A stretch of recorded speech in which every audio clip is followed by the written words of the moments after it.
1, 2, 3, 4, 5, 6, 7, 8, 9, 10. Waiting for mic check. Mic check. 1, 2, 3, 4, 5. 1, 2, 3, 4, 5. 1, 2. Discord. Okay. And this. And what's this? Okay. Still no input. And okay, this is a new mic. It broke as soon as I pulled it out of the box. Yeah. All the miracles happened to me. So I have one ear functioning, but not the other. Okay. So I can raise the mic volume. It's on 100. 5. I can turn off the speaker. 1, 2, 3, 4, 5. Okay. Just one ear. One ear better than nothing. At least this headset doesn't hurt me as much as the previous one. Okay, let's close some windows. ChatGPT, we don't need it. This, I don't know what this is. Email, nothing critical. X. Okay, let's share this tab. We want to continue working. Okay, we're up to 179 subscribers. One more to 180. We need to celebrate when we get to 180. We celebrate each and every subscriber at this point. Okay, so what do we got? Okay, let's continue. Okay, let me read. I want to read the paper and see what I think of it. So, proof of Einstein's special relativity's postulate: the speed of light is. So we don't know. We need to get this quote right. What did he say? What is the postulate? I can't just say that is the postulate. We need him to say the postulate. So, what is his postulate? Oh, let me give you the link to my Discord. Paste. And okay. So where's the postulate? It's all in page 1, I think. So paragraph 1, that's the asymmetries. Paragraph 2, examples of this sort, together with unsuccessful attempts to. So up to here is the principle of relativity. To the status of a postulate, to introduce another. Okay, here is the introduction of another postulate, which is only apparently irreconcilable with the former. I don't know what you mean. It's irreconcilable with the fact that this physical laws of nature.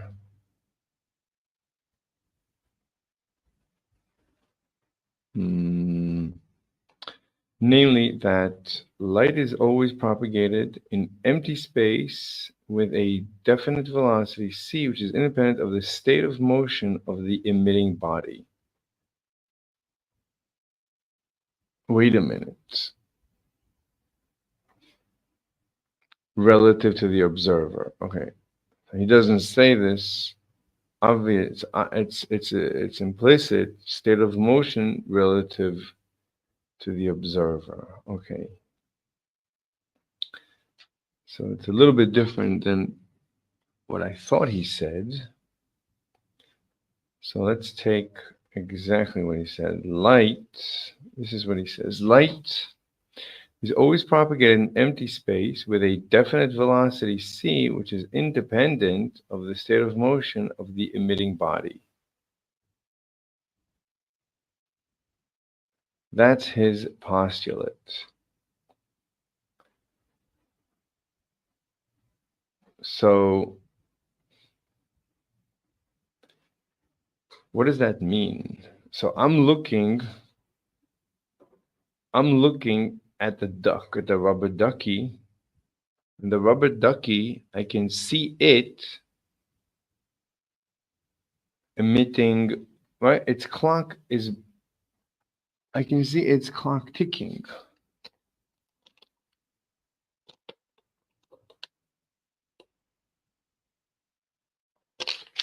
I can see the clock ticking. I see the rubber ducky's clock ticking. I see the waves moving inside the rubber ducky. So light is always propagated in empty space with a definite velocity,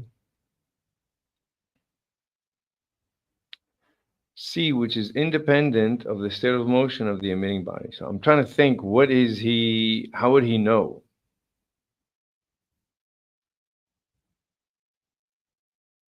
How would you know this? I mean, I don't even know how he knows this.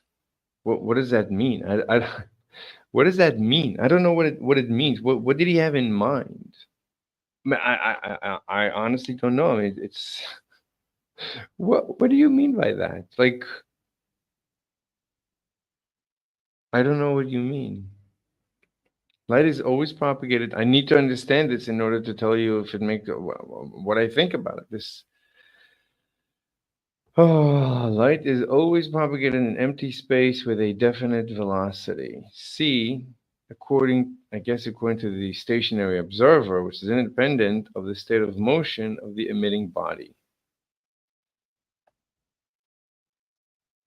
Mhm,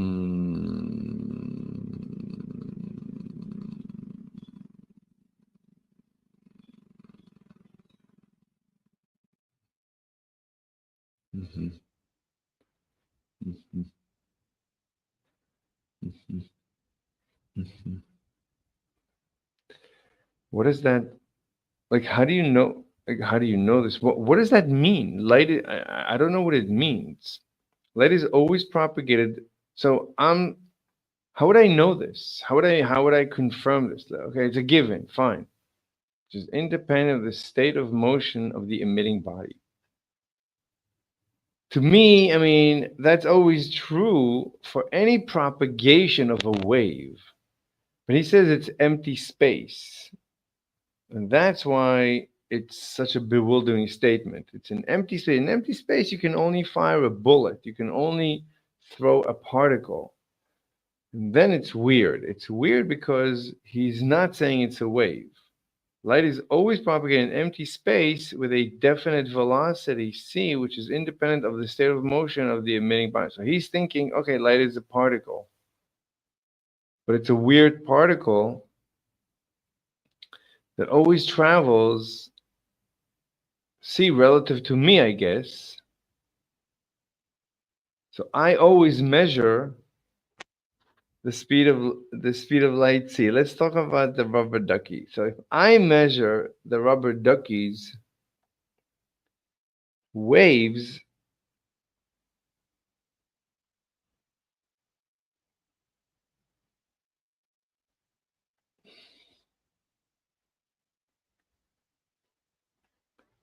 I cannot see the waves because I don't have the ability to see. So all I can do is sense. All I have is a wave detector, basically a seismic detector, a sonar.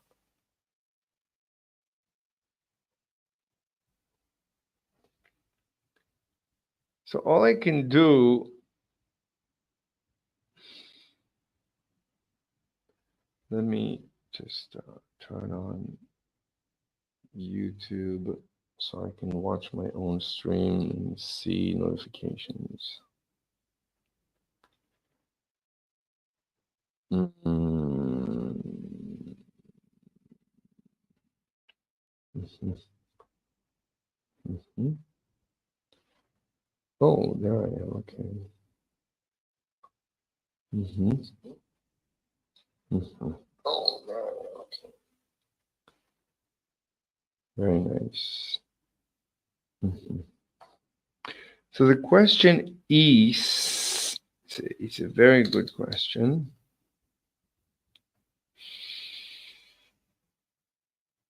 I'm wondering. Oh, you know what? Let's feed this to ChatGPT. ChatGPT will tell us what it understands from that. Can we just paste it here?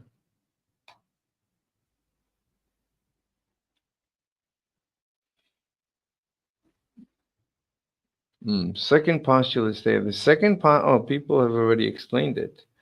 The second postulate is stated as light is always propagated in empty space with a definite velocity. See the independent. Okay, light is always propagated in empty space. Okay, it's measured in any inertial frame of reference.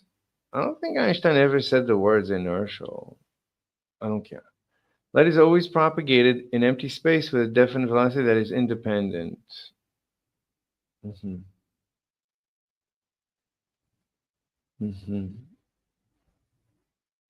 My opinion on this question is that there is a unique rest frame in the universe corresponding to the medium of space. Light waves travel in this medium at a constant speed. Space rest frame. When an observer with light source is moving with velocity relative to the space rest frame, the velocity of the light in the rest frame is independent of v. This is because immediately on emission, the light is traveling in the space rest frame. That is so obvious. However, if the observer tries to measure the velocity of light, you have to consider the velocity v of the observer's measuring apparatus. The observer, dependent on the form of measurement method, is likely to get a result different from c. This y is just waves. Distances in the inertial frame of the observer are unaffected by v, but objects.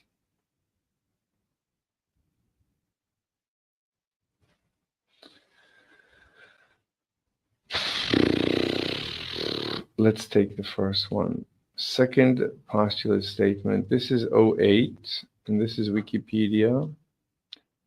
Let's go with Wikipedia. Let's see what Wikipedia says. Oh my God. Why does it not remember to be dark? So, okay. This is the postulate. Albert Einstein derived the theory of relativity from principle now called the postulate of special relativity. Einstein's formulation is said to only require two postulates, though his derivation implies a few more assumptions. The idea that special relativity depended only on two postulates, both of which seemed to follow from the theory experiment of the day, was one of the most compelling arguments for the correctness of the theory. Einstein 12, this theory is correct to the extent to which the two principles upon which it is based are correct, since these seem to be correct to a great extent. So even he thought it's empirically true, but not definitionally true. I'm saying it's definitionally true. It's just a definition. If you assume ether, so just it's implied by ether.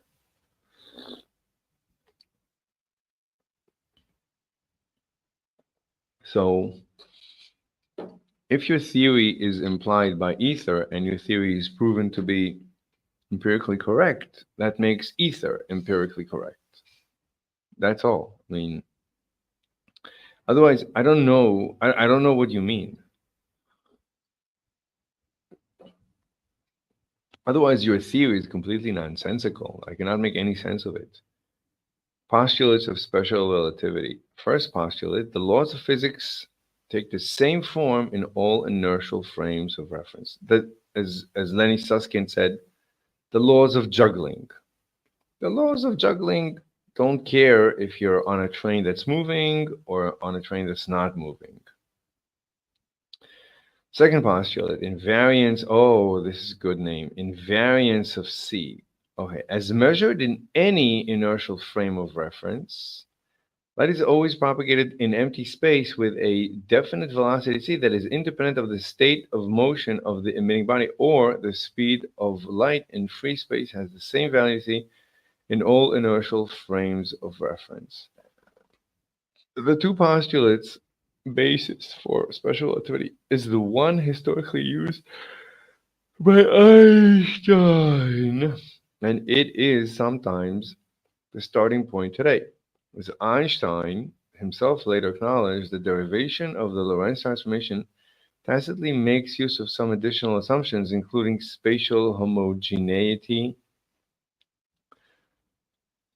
That's the ether. The ether is homogeneous. Isotropy. The ether is isotropic.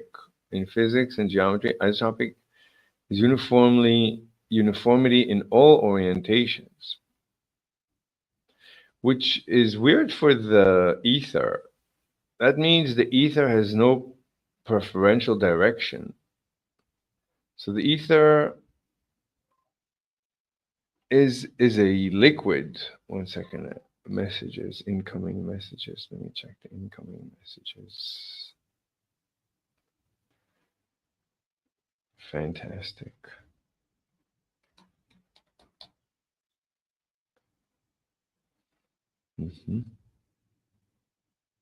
Okay. So this is good stuff. Memorylessness. That's amazing. In probabilities, memorylessness is a property of certain probability distributions. It describes situations where the time you've already waited for an event doesn't affect how much longer you'll have to wait. To model memoryless situations accurately, we have, well, that's incredible. Hermann Minkowski, should be Minkowski was a mathematician and professor at the University of Königsberg, that's Germany, the University of Zurich, and the University of Göttingen, described variously as German, Polish, or Lithuanian German, or Russian. He created and developed the geometry of numbers. Okay, so Hermann Minkowski also implicitly used both postulates when he introduced the Minkowski space formulation, even though he showed that C can be seen as a space-time constant, and the identification with the speed of light is derived from optics. I mean, everything they're saying is there is a fluid. They're just describing a fluid, and this is just wave mechanics. How could they get this so wrong? They're describing everything to do with wave mechanics and a fluid, but they're saying it's empty space. Bizarre. And no one is questioning this bizarre formulation. Even though he showed that C can be seen as a space-time constant, and the identification with the speed of light is derived from optics.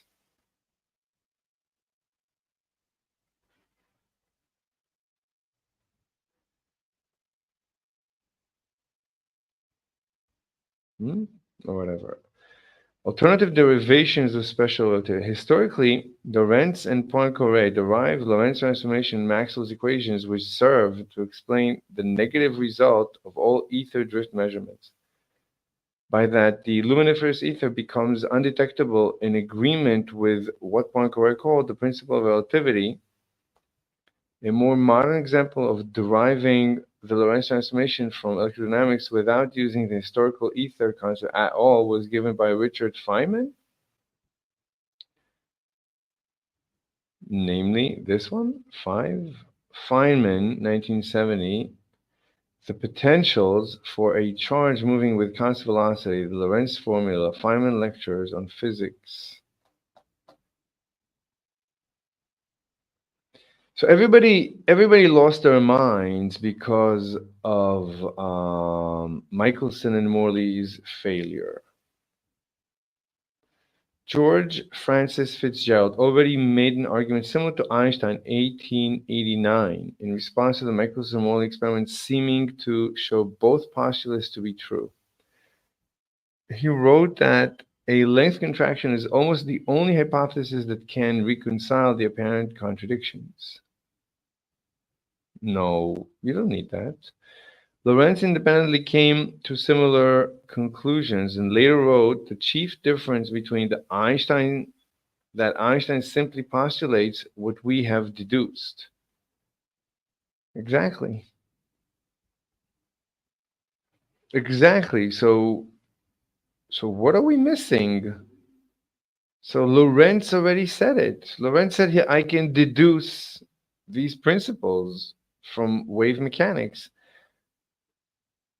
Following these derivations, many alternative derivations have been proposed based on various sets of assumptions. It has often been argued, such as by Vladimir Ignatowski, 1910, or Philip Frank and Hermann Roth in 1911, many others in subsequent years, that a formula equivalent to the Lorentz transformation up to a non-negative free parameter follows from just the relativity postulate itself, without first postulating the universal light speed.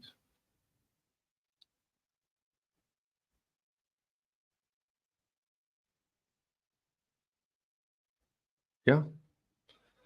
I mean, if you're telling me that the laws of nature are constant, don't change if you're on a moving train or stationary train, well, the laws of physics are the laws of optics too, so that includes the speed of light.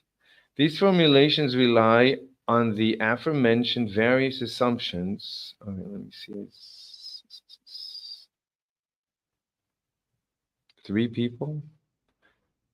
hmm There's three people watching, but I think my iPhone is one and my other tab is open. Let me see. Does it change now? No, so only one person watching. Nevertheless, let's keep on reading. So these formulations rely on the aforementioned various assumptions, such as isotropy. That's like the same in all directions. The numerical value of the parameter in these transformations can then be determined by experiment. I guess the speed of light, just as the numerical value of the parameter pair C and the vacuum permittivity are left to be determined by experiment even when using Einstein's original postulates. I'm not sure what they mean. Experiment rules out the validity of the Galilean transformations. What? Experiment rules out? I don't understand. When the numerical value in both Einstein's and other approaches have been found, then these different approaches result in the same theory. Insufficiency of the two standard postulates. Einstein's 1905 derivation is not complete. A break in Einstein's logic occurs when, after having established the law of constancy of the speed of light for empty space, he invoked the law in situations where space is no longer empty. For the derivation, we're here. Just can't hold my mouse. It hurts my hand. Try holding your hand like that, like pressing against the table and against the pad and against the mouse for days on end. Like it really hurts. Maybe I can use the keyboard. Yeah. For the derivation to apply to physical objects requires an additional postulate or bridging hypothesis that the geometry derived for empty space also applies when a space is populated. This would be equivalent to stating that we know that the introduction of matter into a region and its relative motion has no effect on the light. I don't know what they mean. Okay. Such a statement, such a statement would be problematic, as Einstein rejected the notion that a process such as light propagation could be immune to other factors. 1914, there can be no doubt that this principle is of far-reaching significance, and yet I cannot believe in its exact validity. It seems to me unbelievable that the course of any process, e.g., that the propagation of light in a vacuum could be conceived of as independent of all other events in the world. I have no idea what he's saying. Including this bridge as an explicit third postulate might also have damaged the theory's credibility, as refractive index and the Fizeau effect would have suggested that the presence and behavior of matter does seem to influence light propagation, contra the theory. This bridging hypothesis had been stated as a I don't know what that's called. What bridging? 1905, 1905 system as null theory. Without a bridging hypothesis, I can't. Okay. Without a bridging as a third postulate, 1905 derivation is open to the criticism that its derived relationships may only apply in vacuo, that is, the absence of matter. The controversial suggestion that 1905 theory, derived by assuming empty space, might only apply to empty space, appears in. You're assuming empty space, so how could it work in non-empty space? I mean, you have to decide what's your assumption. That's so funny. So how does it work in water? In John Archibald Wheeler's book, Space-Time Physics, the principle of relativity rests on emptiness.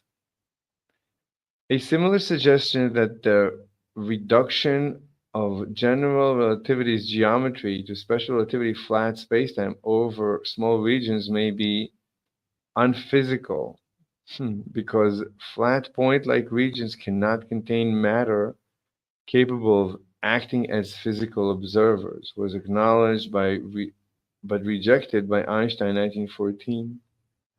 The equations of the new theory of relativity reduced to those of the original theory in the special case where I think this is the gravitational metric, can be considered constant. The sole objection that can be raised against the theory is that the equations we have set up might perhaps be void of any special content, but no one is likely to think in earnest that this objection is justified in the present case. Einstein revisited the problem in 1919. It is by no means settled a priori that a limiting transition of this kind has any possible meaning, for if gravitational fields do play an essential part in the structure of the particles of matter, the transition to the limiting case of constant g would, for them, lose its justification, for indeed its constant g would, there could not be any particles of matter. A further argument for unphysicality can be gleaned from Einstein's solution to the whole problem under general relativity. What is the whole problem? In which Einstein rejects the physicality of coordinate system relationships in truly empty space. Alternative relativistic models. Einstein's special theory is not the only theory that combines a form of light speed constancy with the relativity principle. A theory along the lines of that proposed by Heinrich Hertz. Shut up, Siri. Shut up. Shut up. Siri, shut up. Hey Siri, shut up. Oh my God, both Siris are going off. Jesus. A theory along the lines of that proposed by Heinrich Hertz in 1890 allows for light to be fully dragged by all objects. What? Giving local C constancy for all physical observers. That's, I don't understand. The logical possibility of a Hertzian theory shows that Einstein's two standard postulates without the bridging hypothesis are not sufficient to allow us to arrive uniquely at the solution of I don't know what they're saying.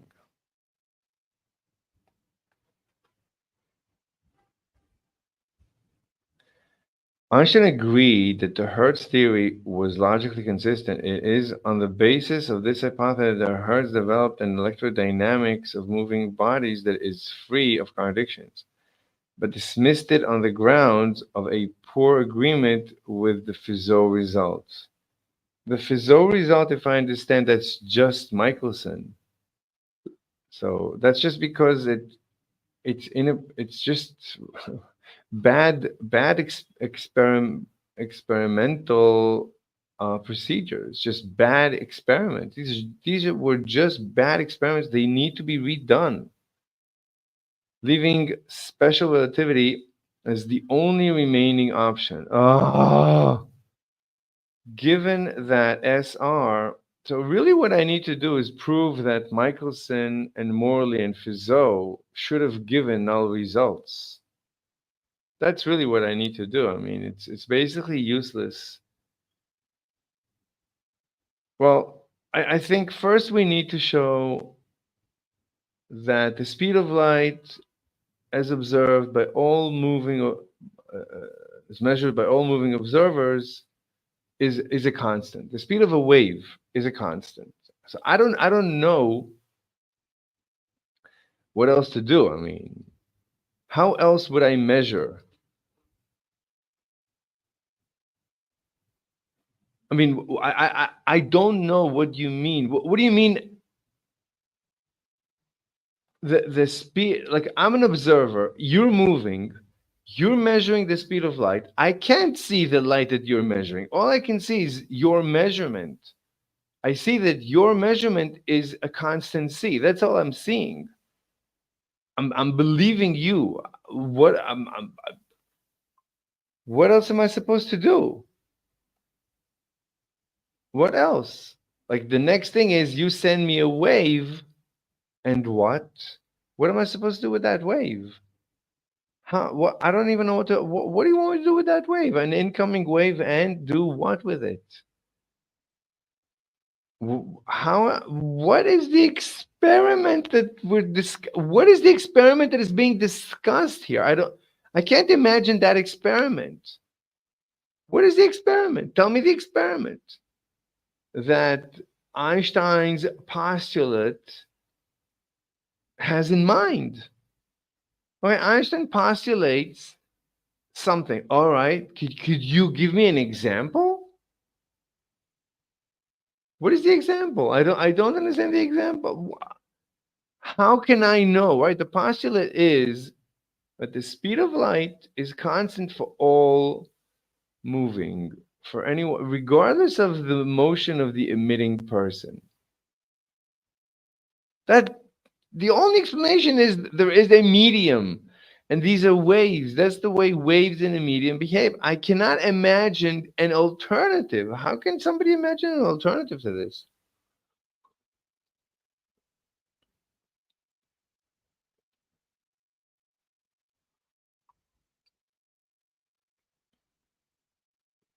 We need to mention. We need to mention.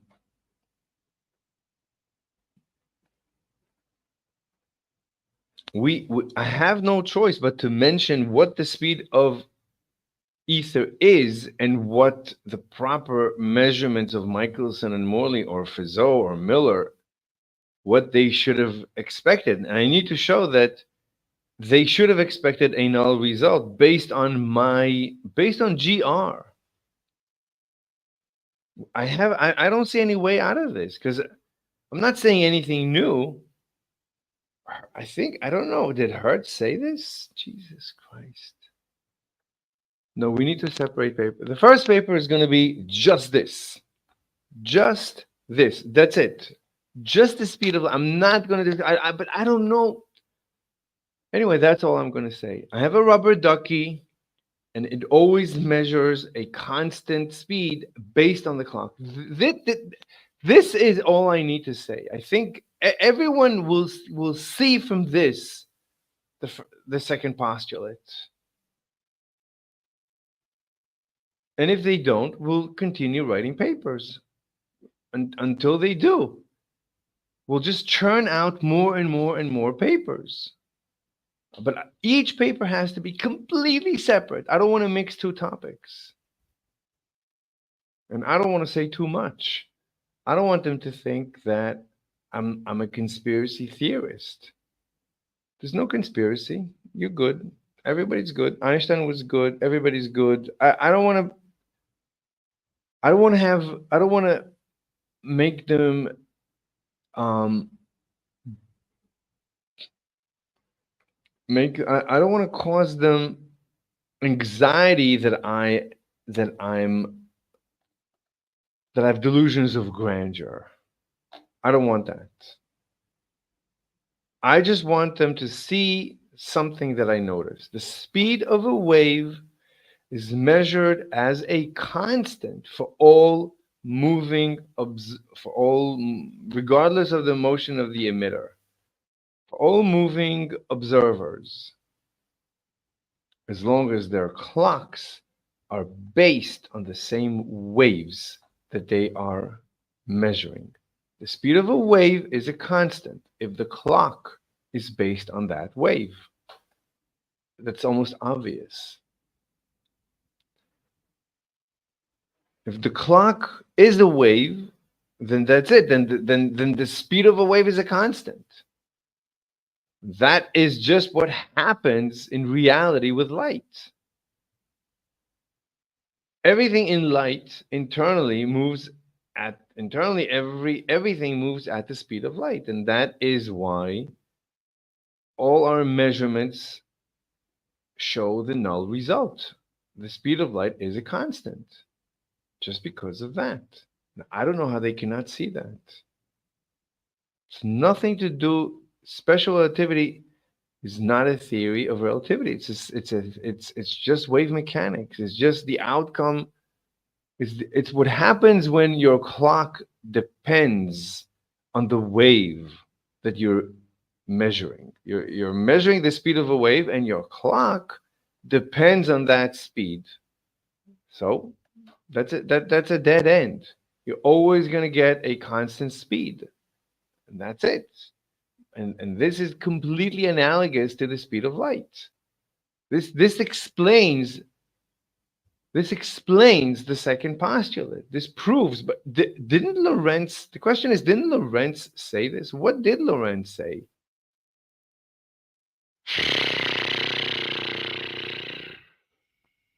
I don't care about, I mean, I have so much to say. But I don't want to say too much. I don't want to say too much. I have so much to say that it's endless. It's just going to be endless papers. So I'm just going to start with the minimum.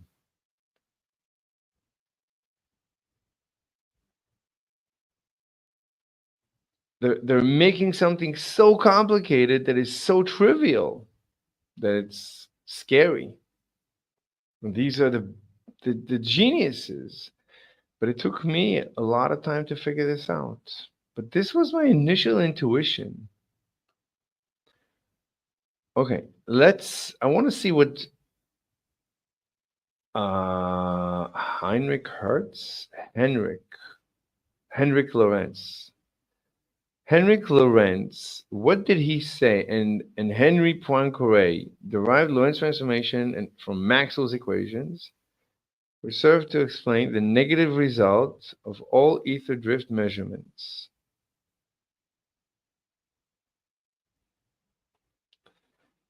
Okay, but what's the explanation?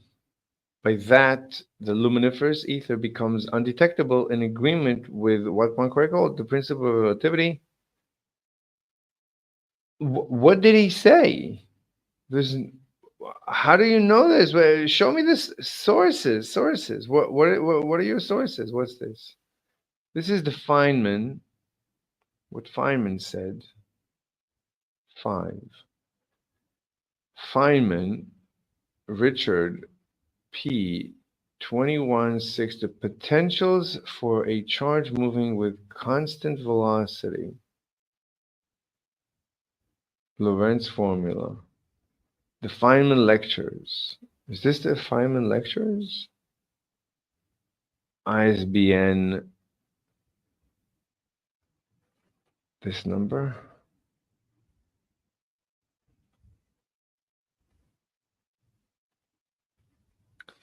Sorry, this is so dark, so light. Wait, what's this? Dark mode. Okay. So,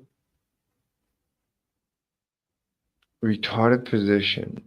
Finding the potential of P of a charge moving with uniform velocity along the x-axis.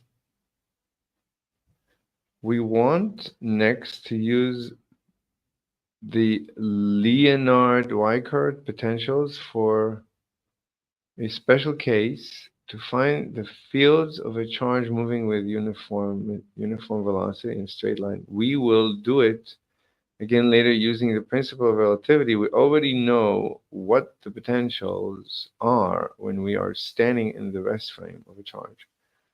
When the charge is moving, we can figure everything out by a relativistic transformation from one system to the other. But relativity had its origin in the theory of electricity and magnetism.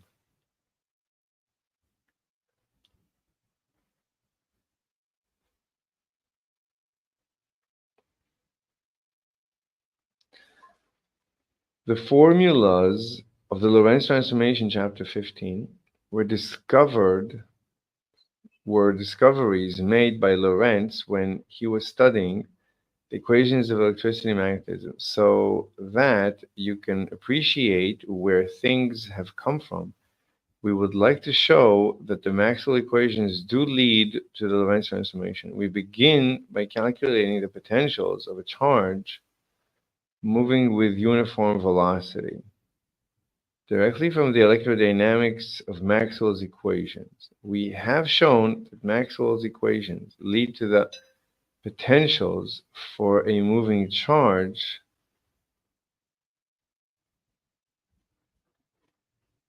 we've shown that the Maxwell's equations lead to the potentials for a moving charge that we got in the last section. So when we use these potentials, we are using Maxwell's theory. Suppose we have, but how is this Lorentz?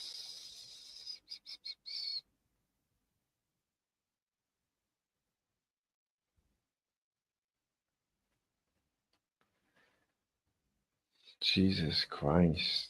Jesus.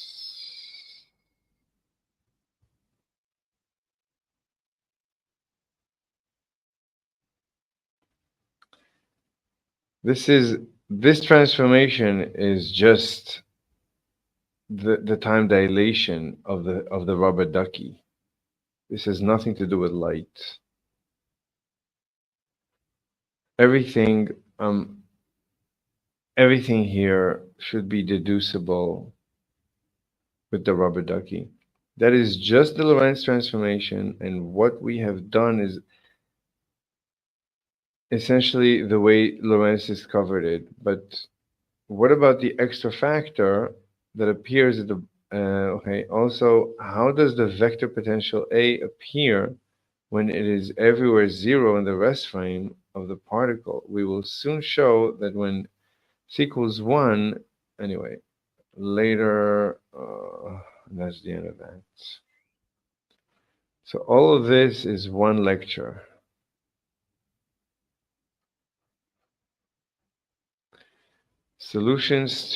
Solutions of Maxwell's equations with currents and charges.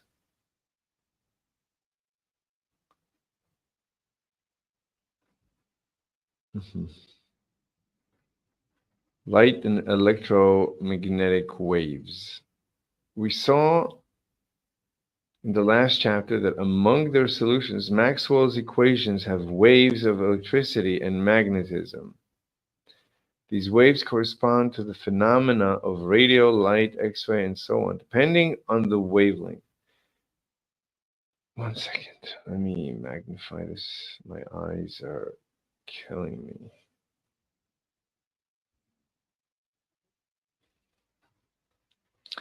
We have already studied light in great. I just want to hear what Lorentz. All I care for is Lorentz at this point. Lorentz and Poincaré seem to have believed in the ether theory of light. They were possibly the last ones, the last vestiges of the old of the ether. So mhm. It's so ridiculous. The theory of relativity, it's completely ridiculous. They're working everything. They're super complicating it just to conclude it's a wave. It's like they're assuming it's empty space, but they end up having to conclude there is ether. It's not, the space cannot be empty. It's like let's assume an empty space. Conclusion: we cannot. The space is not empty. Here's a field. Empty space has a field. What? You didn't know that empty space can have a field? The first time I heard of this, that space is empty, I was bewildered. I was like, what? L- Light waves travel through, not, it's like electromagnetic waves travel in a vacuum? I was like, what? What? What does that mean? I've always tried to imagine how would this work? How? What's going on? Relative to what? How is this working? It never made any sense. So this is just because they couldn't find the ether a million years ago because they did the experiment wrong?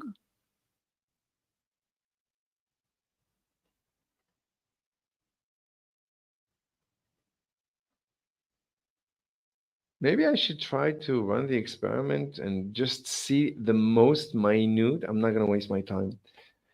I'm not gonna waste my time. It's gonna be a nightmare. A nightmare. A nightmare. It's just an I cannot imagine using a normal lab to build something. I mean, I can build it in my house with a bunch of mirrors. I can get some, I can get some length. Like if I use, let's say, 10 mirrors, and I could work with a one mirror apparatus, 10 over 10 me. So each arm would be 10 meters, where I need about 1,000. So I'm still 1,000 to get one wavelength over 90 degrees. So will I be able to detect one out of 1,000? Michelson used 4 mirrors. I can use 10 mirrors, maybe 20 mirrors, but I don't see it. I mean, I would need imagine reflecting a laser beam 10 times. You lose the signal. You need very high quality mirrors. Has, let's look this up. How many mirrors would we need? Because I don't see, because I just don't see. We need to publish the paper, but let me just look it up. How many mirrors? We should talk to Huygens lab. We should ask him to conduct this experiment. He's the specialist. Maybe he would probably be the most open-minded. Let me try and contact Huygens. Okay, let's go to this tab. Huygens. Okay, any messages? Also, this guy, Inductica. He's a physics professor. He teaches physics, I think,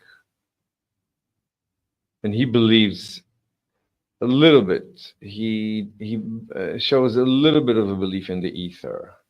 He actually influenced me more than anyone else. Messages.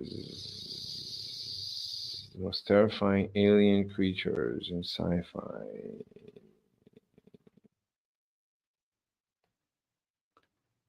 President's Sunday.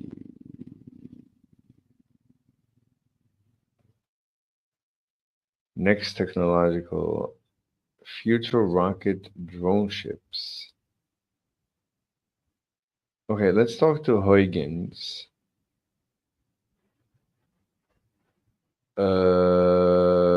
Huygens. Huygens. Why do so many objectivists suffer from inability? Okay. Do you often get caught up? Okay. We have messages. Okay. No, no, I know Inductica. Yeah, he's an objectivist. I think you're also an objectivist. Um, so I need to talk to him. Yeah, I need to let's write some emails. I'll CC you. I have your email. Um, okay, let's write some emails. I need a little bit more collaboration simultaneously. Okay. I mean, Huygens can run this experiment. He has the setup. He has a lab. He has equipment. He has powerful lasers. We need a powerful laser and high quality mirrors. And you get my PDF of your book. You get my PDF of your book. What? Who gets? I get your PDF, your book. Whose book? That's his book. Who? What? I don't know what you're saying. You get my PDF of your book. I have a book. I have many books. but but what are you talking about? I don't know what you mean. I'll CC you. Let's write what? I sent your a clean copy of your book on Google Drive. I sent your a clean copy of your book on Google Drive. Okay, Google Drive. How do you receive messages on Google Drive? Home, paper. That's just my stuff. I don't see anything from you. My Drive. Shared with me. Proving Einstein. Oh, let's see this. Proof of Einstein's special relativity's postulate. The speed of light by Joe Smith. Wait, what? Let me open this. The speed of light is measured by all but why is it such a long? Okay, let me just share it. Um, how can I open it separately? Open in a separate. Open with.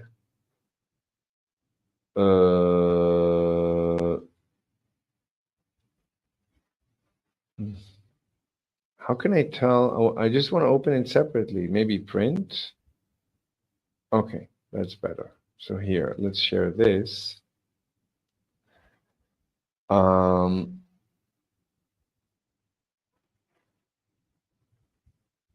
what do you mean of my? I don't understand of your book.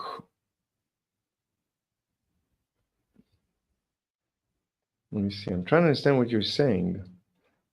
I didn't put in the figures because that was harder and very time consuming. You wrote my book? You wrote a book for me?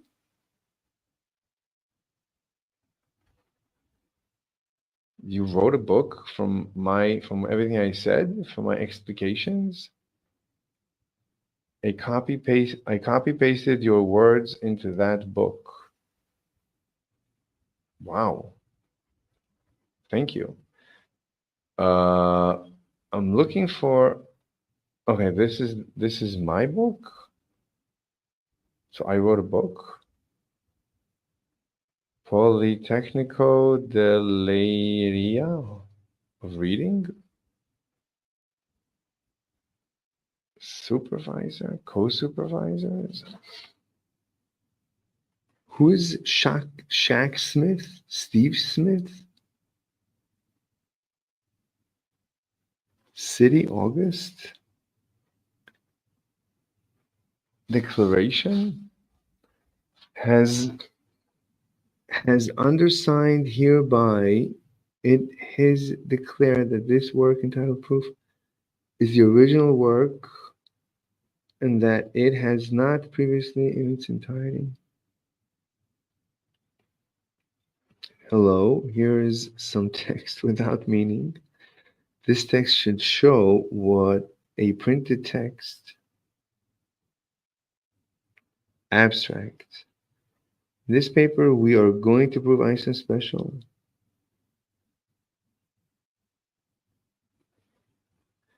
Citations, figures, illustration of the fungus, document, a table showcasing latex, typesetting, mathematics. It's a latex file from Overleaf. It's a template, LOL. That stuff and can be changed over time. So it's just an empty book. So you didn't proof a rubber ducky.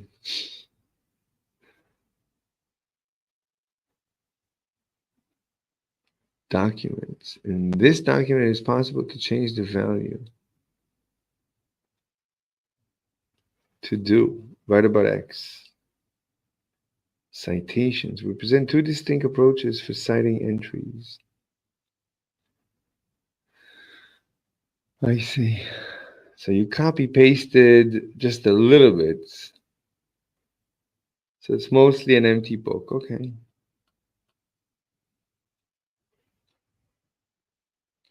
Conclusions. Einstein's theory of special relativity proves the existence of a fluid ether that completely fills our universe, rather than making the ether obsolete. We're not rubber duckies. So why do we measure the speed of light to be constant relative to all moving observers? The answer is because we are all waving through the ether. This is the conclusion of QFT, namely that there are no particles in our universe. There are only waves, and our brains are waving through the ether. Yeah. Hopefully the scientific dark age, Jesus Christ. hmm hmm Interesting. Very interesting. Hello, here's some text. hmm hmm Anyway, yeah, I mean, it would be nice for someone to write a book out of everything I'm saying. It's going to be an encyclopedia. It's all of physics finally making sense to me. You know, if it helps, it's just a perspective. Everything I'm saying, I'm not saying anything new. Basically, I'm not saying anything new. It's just a change in perspective. It's just like Earth-centric versus sun-centric. There's nothing incorrect about Earth-centric. Earth is not. There is no center in the universe. So Earth-centric, sun-centric are just as correct. There's no position is more correct or less correct. But sun-centric is just less complicated. There is no retrograde in sun-centric. There is retrograde in Earth-centric. And there is very complex retrogrades for the moons of Jupiter. I mean, if Jupiter retrogrades, imagine what Jupiter's moons do. That's like retrograde on retrograde, but it's fine. Unless you say, yeah, things can orbit Jupiter, but the sun orbits the Earth. And you can say anything you want. I don't care. But what are the laws of physics that create retrogrades? You'd have to come up with a very, very complex, and this is relativity. Special relativity is so complex, and it's unnecessarily complex. You start from a train instead of just starting from a rubber ducky. Just do everything with a rubber ducky, and that's it.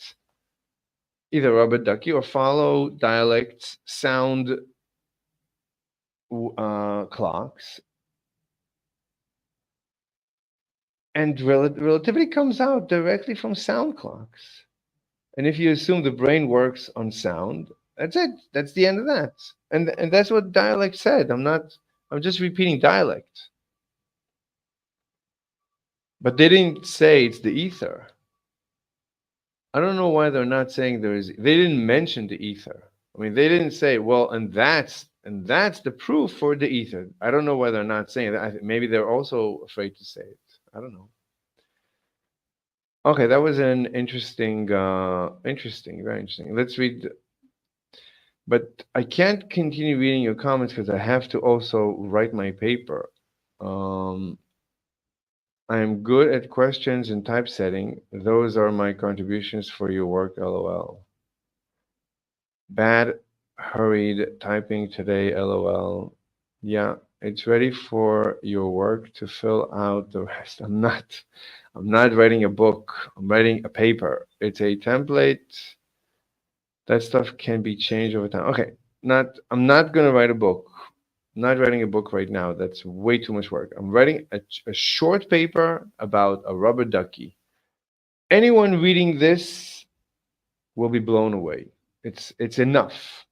Anyone who understands the second postulate will be blown away. A little bit, not a lot. Let me read. I wanted to see what Poincaré had to say, and Poincaré and Lorentz. Poincaré and Lorentz. What did they say?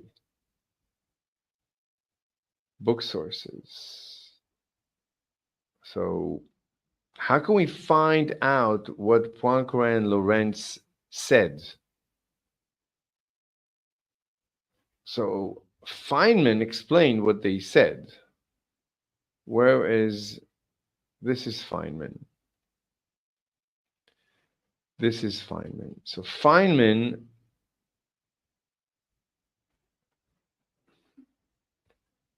said what they said.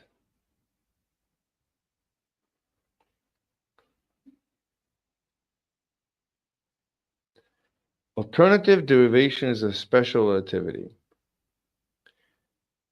Historically, Henrik Lorentz and Henri Poincaré, 1892-1905. So Poincaré died in 1905. No. 1892 to 1905, this is their derivation. Okay.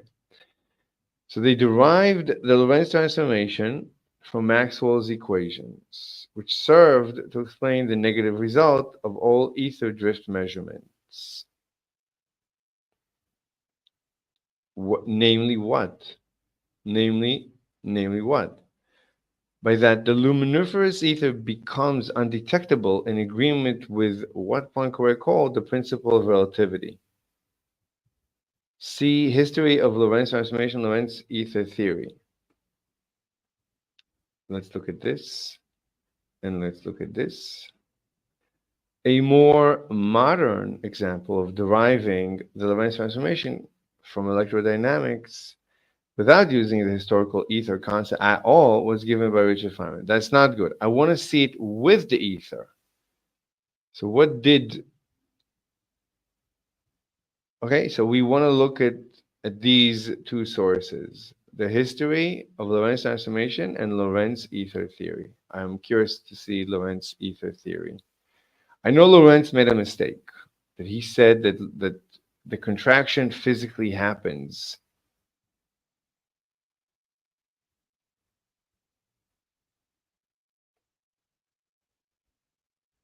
Wait, is that a mistake? The rubber ducky, the rubber ducky doesn't contract, does it?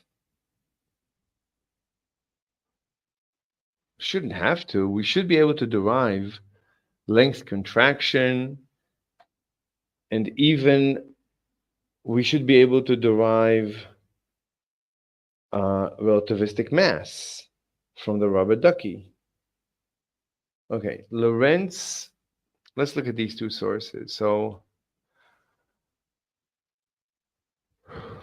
history of Lorentz transformation.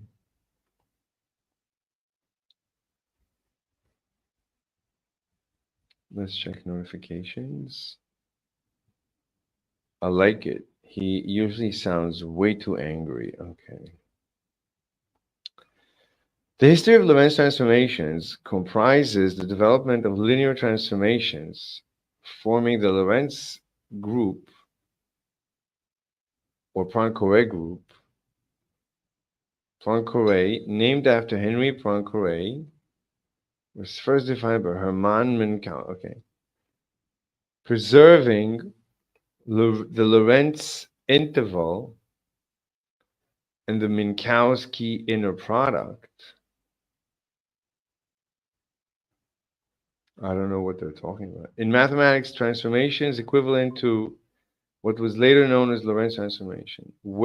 So I don't think this has anything to do with us, does it? Mathematical prehistory using the coefficients. It forms an indefinite orthogonal group, Lorentz group. This is very long. Electrodynamics and special overview. In special relativity, Lorentz transformations exhibit the symmetry of Minkowski spacetime by using a constant c as the speed of light and a parameter v as the relative velocity between two inertial reference frames. Using the above conditions, the Lorentz transformation, I mean, all you need to know is that the speed of a wave is constant relative to all observers. And if they measure this wave, they will all... Right. Everyone looking at the propagation of waves, they all measure the same speed. Now, you could argue, what if I'm moving in the medium? Then you measure a different speed. But what if your clock is based on those waves? No one brought this possibility. The question is, did Lorentz figure it out? It's like no one has thought about it. In physics, analogous transformations have been introduced by Voigt related to an incompressible medium. What? And by Heaviside. Okay, we need to look at Heaviside. Thomson, Searle, and Lorentz, who analyzed Maxwell's equations. They were completed by Larmor. We need to look into this guy. And Lorentz, and brought into their modern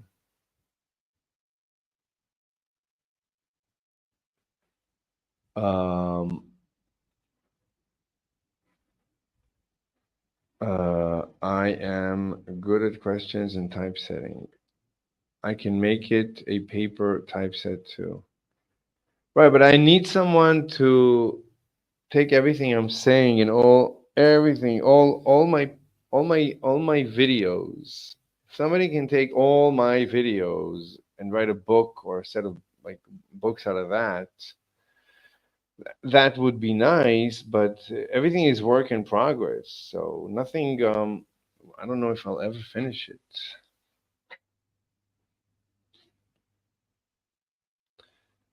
Saw.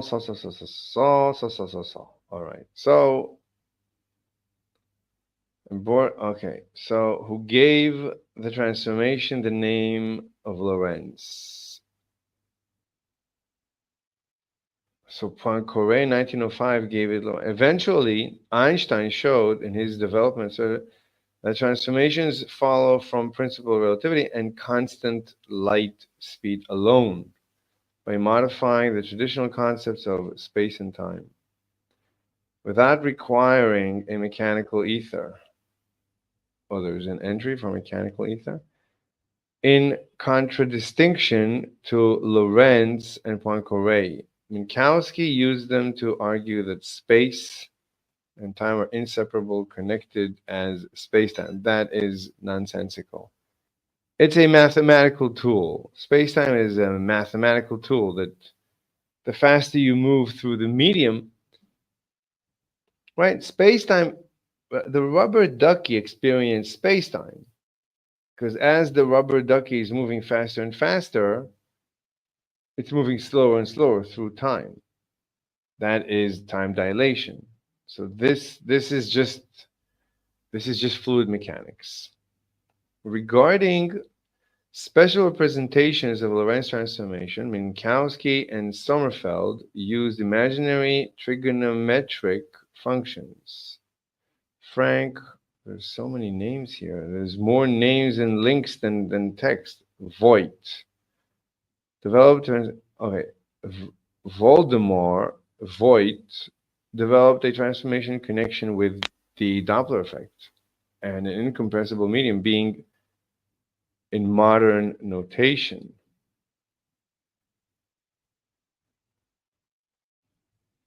Original modern. So he already had gamma. If the right-hand sides of his equations are multiplied by gamma, they are the modern Lorentz transformation. In Voigt's theory, the speed of light is invariant, but his transformations mix up a relativistic boost together with a rescaling of spacetime. Optical phenomena in free space are scale conformal and Lorentz invariant. So the combination is invariant too. For instance, the Lorentz transformation can be extended by using factor L.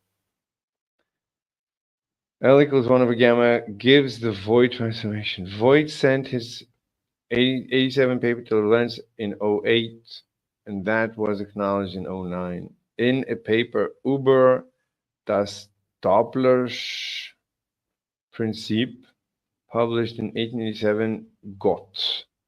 Nachrichten. Okay, whatever.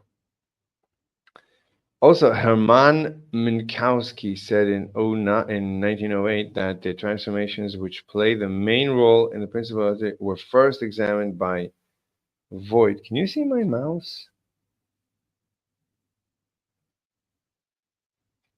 Let me see. Oh, you cannot see any effects.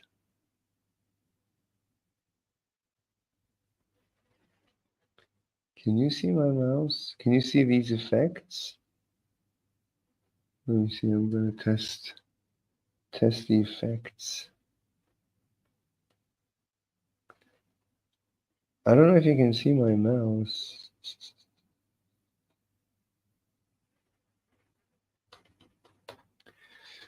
Anyway, yeah. Okay, Heaviside. In 1888,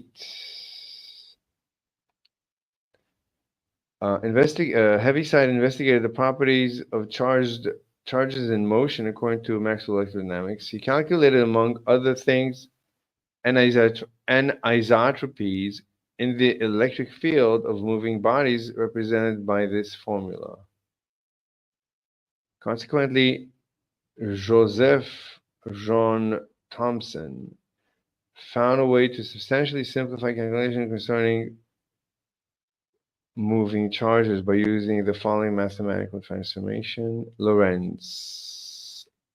In order to explain aberration of light, what is aberration of light?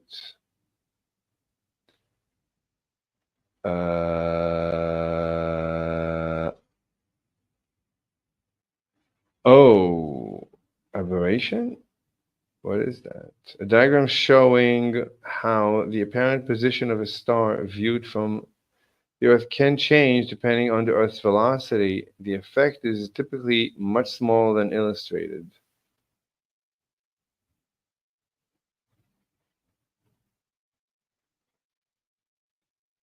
In astronomy, aberration, also referred to as astronomical aberration, stellar aberration, or velocity aberration, is a phenomenon where celestial objects exhibit an apparent motion about their true positions based on the velocity of the observer.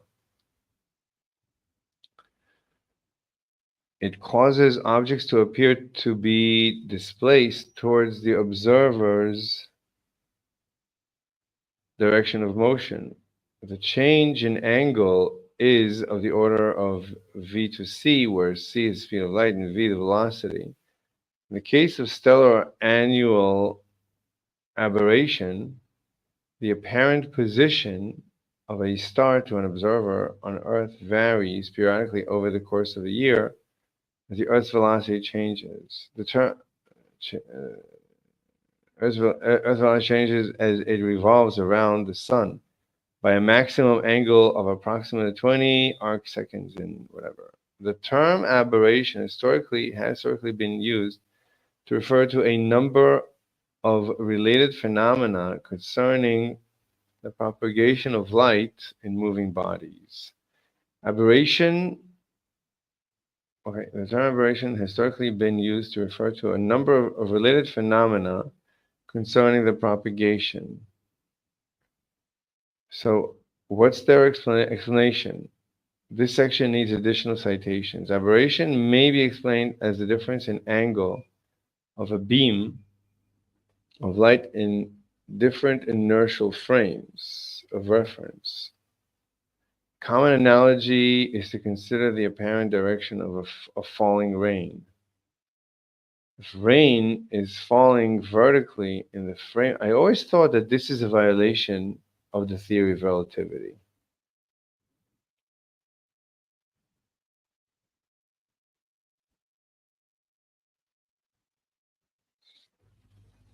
Um, I'm supposed to go somewhere? Oh my God. Let me see.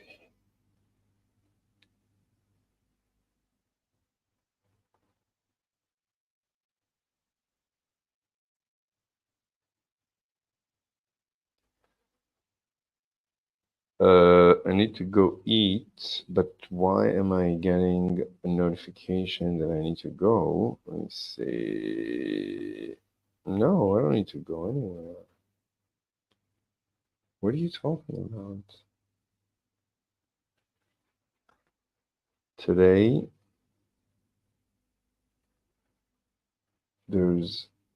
I'm going somewhere? The schedule doesn't mention anything. Hmm.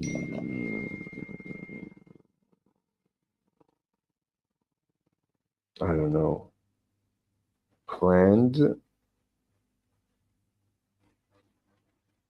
I don't know how you got this. It looks like, I mean, really strange. Really, really strange. Let's see if anybody on YouTube says something about this aberration. Mhm. Aberration. Aberration. Aberration explained. Chromatic aberration.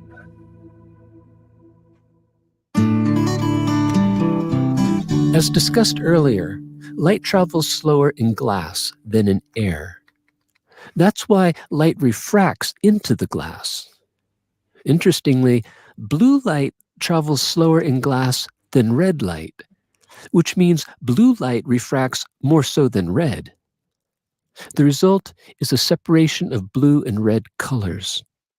This effect shows up in any glass lens and is called chromatic aberration. It results in a coloration, most notable around the edges of the cast image. I don't care. So we're looking for, what's this? I don't know. We're looking for aberration in stars.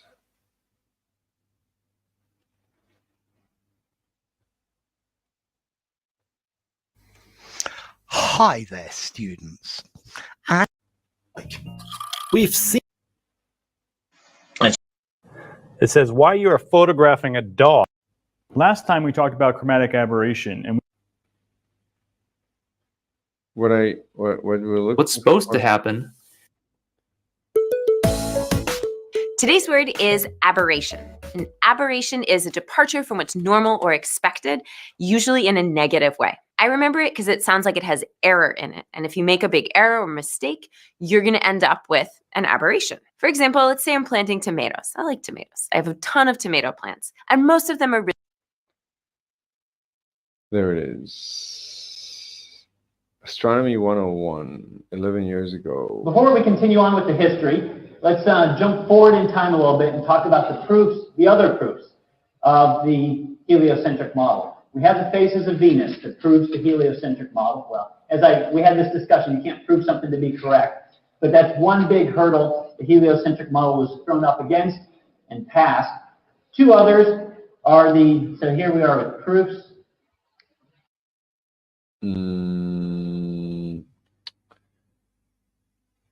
Stellar aberration.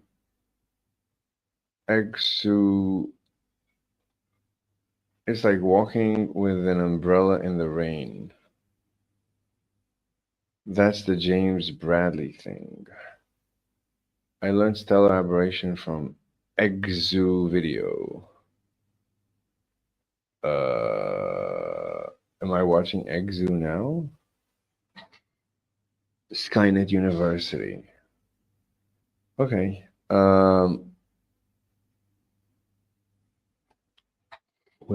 What is Exu? I don't know what you mean by Exu.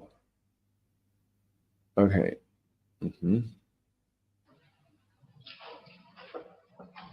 Heliocentric model. Two others are the aberration. Okay. Two R's. Aberration of starlight, which is kind of a tricky concept. I don't know what you mean by Exu. I'll try to explain it though. Mid-1700s.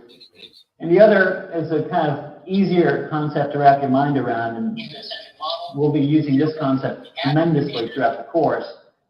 And it's stellar parallax, or parallax of any type. And this came in about the mid-1800s. Okay, so you're saying look up stellar aberration? Stellar aberration. Can I copy paste your... No, it doesn't let me copy paste your comment, because of course not. Why would it? It's not allowed. Maybe I can copy it from the YouTube stream. Existence University. Sorry, I always see people call it Exu.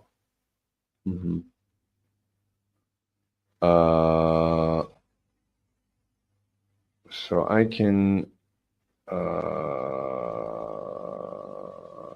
no, there's no copy paste. Okay, so just stellar aberration. Okay. Okay.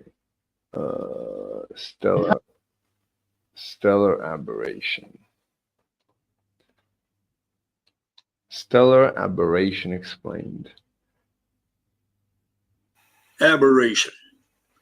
In astronomy, aberration is the difference between the actual and apparent location of a celestial object, typically a star.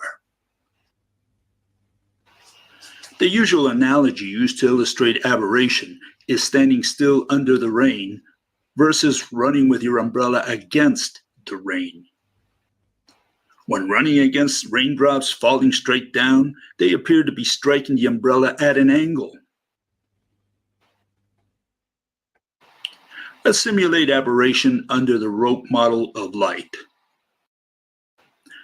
We imagine a torquing electromagnetic rope interconnecting an atom of the sun and an atom in your eye.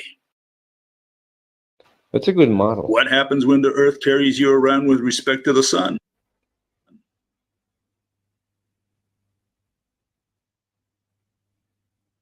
Despite the enormous speed in which the torsion signal propagates along the electromagnetic rope, it nevertheless takes about 8 minutes for this three-dimensional disturbance, if that's how we decide to refer to it, to reach the Earth, simply because the sun is so far away.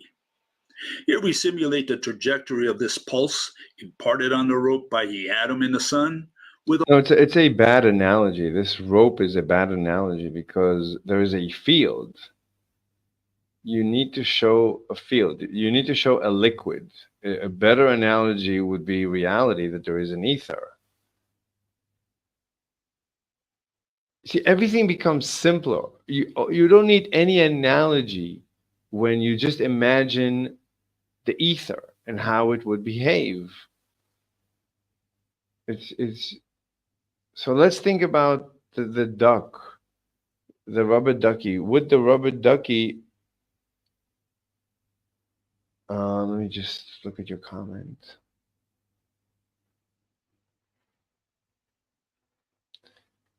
Found him on Inductica channel.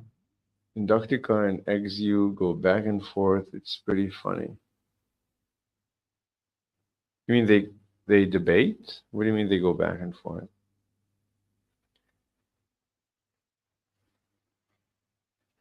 The ball.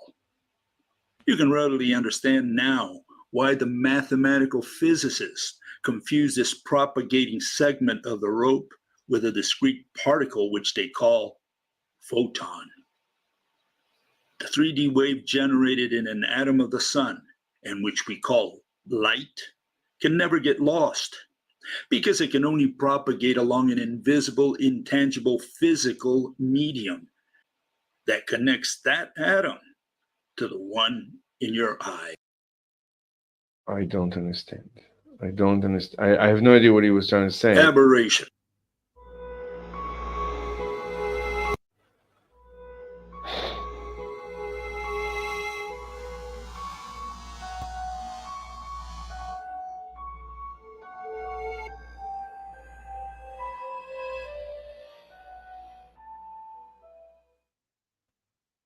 This video is about stellar aberration, the apparent movement of the position of the stars in the sky as a result of the motion of the Earth going around the Sun. It's an interesting case of the application of the scientific method. Observations were made to confirm a scientific theory, in this case it was a heliocentric theory, and to measure an effect, in this case it was stellar parallax. But unexpected results were found, and these in turn led to new discoveries. The story started back in 1727, when the English astronomer James Bradley had been taking measurements of the position of L-Tannin, the brightest star in the constellation of Draco, the Dragon. So what Bradley was looking for was a small shift in the position of L-Tannin, known as the parallax, and that's what I'm going to talk you through briefly now. So if we start in December, the direction of the star is shown by the purple line. And then if you go forward 3 months to March, then the star's apparent position has shifted. And then if we go forward another 3 months to June, then the apparent position of the star has shifted again. And then once again to September, you can see it has shifted again. Over the course of a year, the star, L-Tannin, should trace out a small circle centered on its mean position. In this diagram, the position shift is greatly exaggerated, of course. The position shift Bradley was looking for was very small, which is why it hadn't been detected before. And of course, a star doesn't need to be at a right angle to the plane of the Earth's orbit, which is called the ecliptic, to show a parallax. Any angle will do. In Bradley's time, the heliocentric theory, in which the Earth and all the planets orbit the Sun, was generally... I'm just thinking, I mean, if we discover anything we discover about the ether, they're going to say, oh, that's just GR. Any discovery. So today, if we actually repeated Michelson and Morley successfully, they would say, yeah, that's just GR. But because I don't think if we go through, I don't think GR will explain the interferometer. Will GR explain the interferometer showing interference patterns as the Earth rotates. Let's look that up. Let's look that up. Okay. Can we detect the Earth rotation via GR? Does GR, based on it appears that detecting Earth rotation via gravitational redshift, oh my God,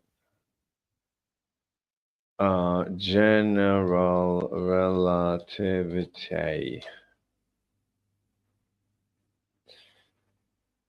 Okay, massive rotating objects like the Earth cause a tiny effect known as frame dragging, or gravitomagnetic effect. This phenomenon is a curvature of spacetime around the rotating body, which induces a rotation of nearby inertial frames. However, this effect is extremely small and only significant near extremely massive, rapidly rotating objects, such as black holes. I don't know what they're talking about. In the context of general relativity, an accelerometer attached to the Earth's surface would not directly detect the Earth's rotation. What? An accelerometer? This is because the Coriolis effect, which arises from the rotation of the Earth, only affects objects moving relative to the surface, since the accelerometer is stationary. On the other hand, an optical gyroscope, such as the one developed by Kerry, Valhalla, and colleagues, can detect the Earth's rotation via general relativity. By using a Sagnac interferometer and injecting counter-rotating laser signals into a ring cavity, the device can measure the tiny frequency shift caused by the Earth's rotation. This effect is equivalent to the rotation-induced phase shift in the laser signals, which can be detected and used to infer the Earth's rotation rate. Conclusion: while general relativity predicts a frame dragging effect, I don't know what frame dragging is. This effect is too small. However, an optical gyroscope leveraging the Sagnac interferometer principle. What is the Sagnac interferometer principle? Sounds like what I'm working on. Sagnac interferometer principle. The Sagnac interferometer is a type. Any diagram? It looks very similar to Michelson and Morley, also called Sagnac interference, named after French physicist Georges Sagnac, is a phenomenon encountered in interferometry that is elicited by rotation. The Sagnac effect manifests itself in a setup called a ring interferometer, right? A ring interferometer or Sagnac. So we need to look into a Sagnac. So I don't know. I mean, how can I prove to these people that they're wrong? I mean, they need to tell me how I can prove to them that they're wrong. I can't keep chasing ghosts. Like, they can explain everything with, with an Earth-centric model. They don't need me for a sun-centric model. They're doing just fine with their Earth-centric model.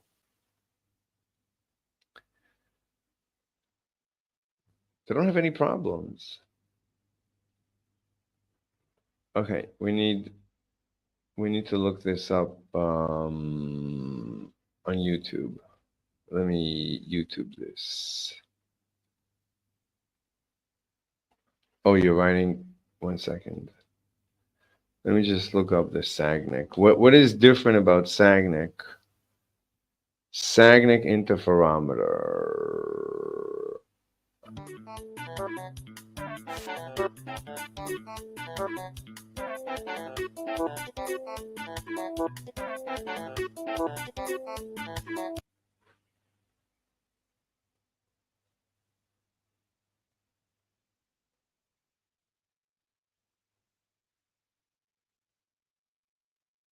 of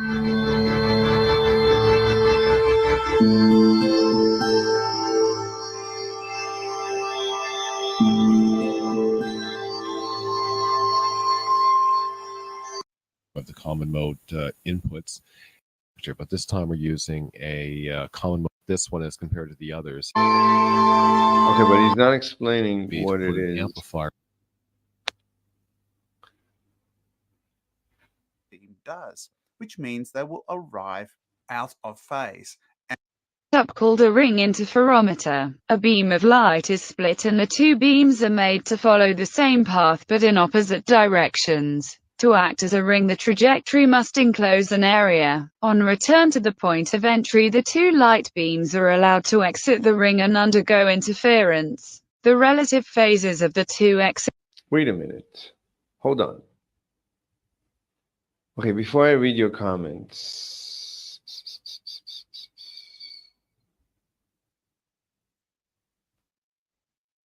Before I read your comments, 1 second. We can build, maybe we can build a large interferometer, just like LIGO, and detect the rotation of the Earth. And that's all we need.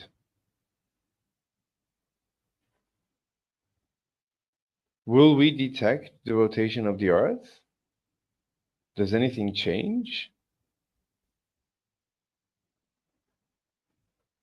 No, everything is constant. There's nothing changing. There's nothing changing.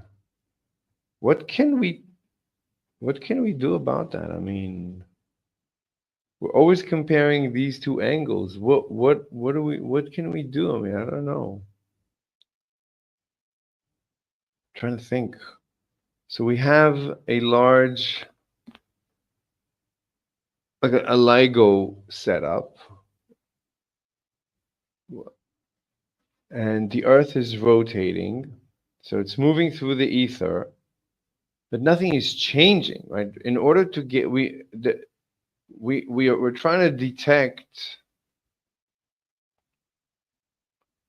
It's not going to help us. A LIGO setup is not going to help us. What can we do to avoid this issue? Without moving, I'm trying to think, can we do something without moving parts? Like no moving parts, interferometer with no moving parts. What will it detect? Can we detect no moving parts? If there's no moving parts, it could be very big, but I don't think we can detect anything.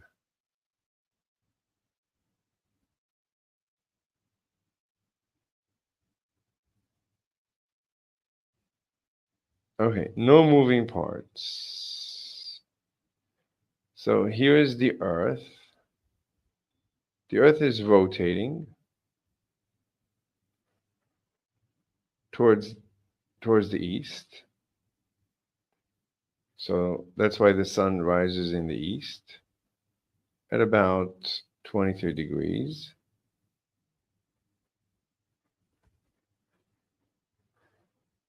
And here's the equator.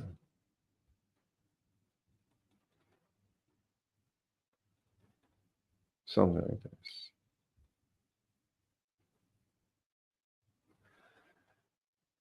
So the question is, if we build, like, can we build just a LIGO? LIGO starts with an L. It looks like an L. Can we build a LIGO? And we know that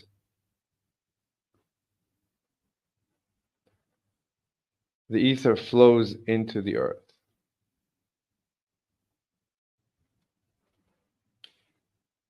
A single LIGO, no, but two LIGOs, no. It needs to rotate. I'm thinking maybe we can build another LIGO at the North Pole that's not going to notice. Right, So what happens is, as the Earth rotates, it must be crossing, right? It must be crossing the ether. There's ether flowing directly into the ground, and I'm moving. So here is me, here's the ground, and here I am.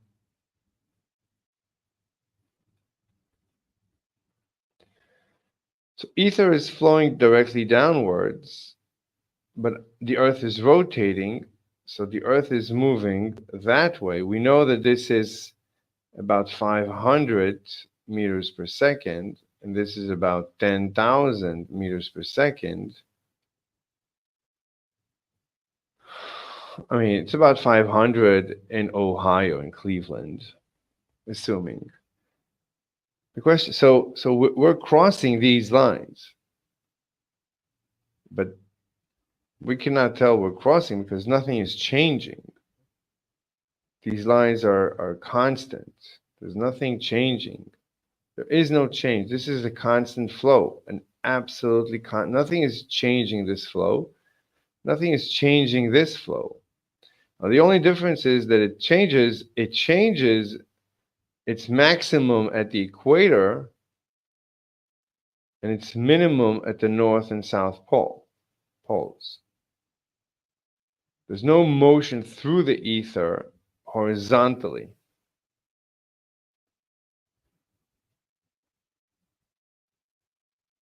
So what we can detect, for example, is if we fire a laser beam, it's going to be very difficult to detect. I just don't see it.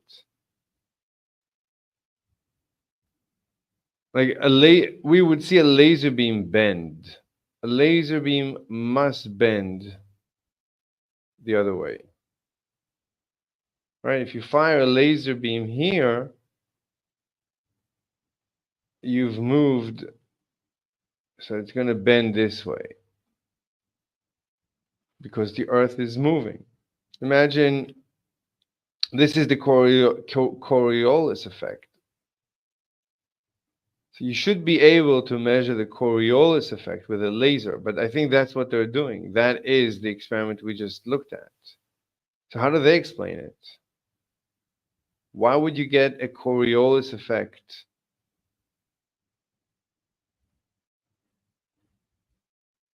at the equator? The Coriolis effect is maximized at the equator.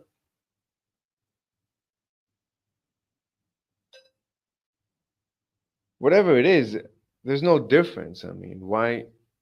But how would they, it's their job. They need to tell me how to prove the ether. I need to know, how can I prove the ether? You tell me how to prove the ether. It's not up to me. You need to tell me. You cannot tell me that we disprove the ether because the interferometer, Michelson and Morley's interferometer failed. But then later come back and say, yeah, we can explain it with GR.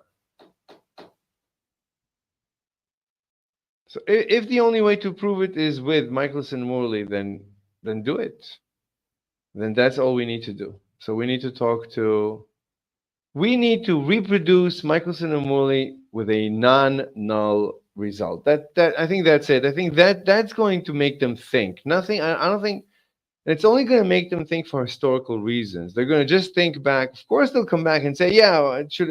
Of course, we know, knowing everything we know now, the ether is basically built into the calculations. So if it is, then you no longer reject the ether. So I don't know. I mean,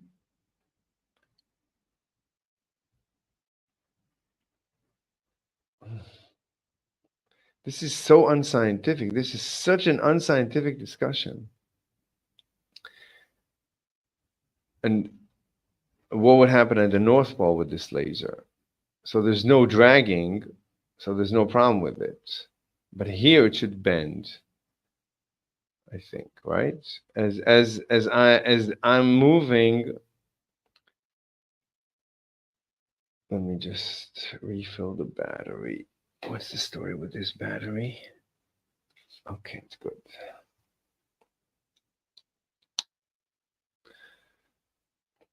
Look, the point is, I need to just write the paper. There's nothing else we need to do. Just write the paper. After because otherwise this is endless. This is just, it's never going to end. Write the paper. It's a simple paper. Okay, let's see your comments and then we'll take a break. So, inductica rope theory must be Goedi. I don't like the rope theory. Or whatever that spelling is, inductica talked to the rope theory dude once. Okay. Well, inductica should talk to me. Bill Gade, all right. They don't really debate. XU has challenged inductica to a debate, but inductica doesn't seem to want to. So they just comment, fight about stuff in the comment section. That's not good. People should debate. Debating is critical. I have ether fluid questions. I think of fluids as something you can scoop up into a cup. But what if you're a wave in the fluid? How would you have no access to any of this? The only way to interact with it and to detect it is with an interferometer. I don't think there's any other way. Ether obviously would be everywhere, including in the cup. The cup is a wave of ether, but can you scoop up more? Can you move one ether? Can I scoop? That's the problem. The problem is that we are waves in ether. The cup is a wave in ether. The water is waves in ether. Every subatomic particle is just a wave in ether. The electron is a wave in ether. Everything is just a wave in ether. Maybe I don't know. And yeah, it is a fluid. It's not a solid because or maybe it is a solid. Well, the fact that it's being created, the way it's being created feels like a fluid. Also, it's isotropic. It's the same in every direction. There is no preferred direction. A solid has a preferred direction. So it's not a solid, it's a liquid. The particles are not connected. Each particle is not connected to the one next to it. There's no connections because that would be a solid. And the reason we cannot have a connection is because it needs to be isotropic. There is no preferred direction, which, so I don't know internally how it would work. I don't know yet, but simple waves are simple. Gravity is simple. The gravitational model is simple. Gravitational waves are simple. Electromagnetic waves are beginning to be a little bit difficult. But particles, that's already like the Higgs field. I mean, but when you get to that point, that's already described by quantum field theory. So I don't need to explain it. And it's basically explained by GR. GR explains the ether. GR is ether. Einstein said it explicitly. The guy that created GR said that it's ether. What do you want from me?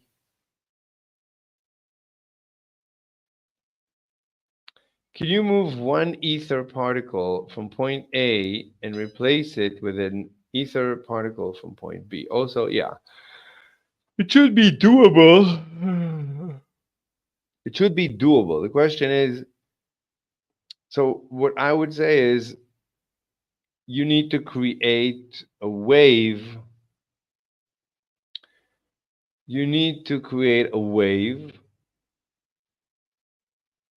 sometimes this wave would need to, like, sometimes you have waves that just splash, but they need to hit something. So you can create a wave. What is a wave? Well, light is a wave, laser is a wave, but I am also a wave. You need to, I don't know. I mean, whatever you do, you are the ether. Any motion, that is the ether. You are modifying, you are moving those particles. But when you're moving, you are moving ether because you are ether. You're an ether wave. So the ether is moving when you're moving. You can. It's just it's very. It feels very light.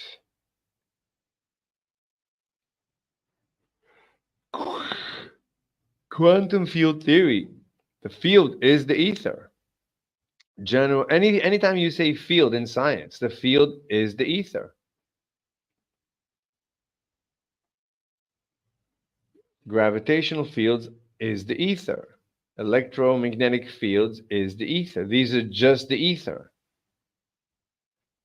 Also, I believe the ability to move ether particles is part of that dragging effect. I don't know what the dragging effect is. I don't know because I don't see how in ether you drag ether. I don't see any dragging of ether.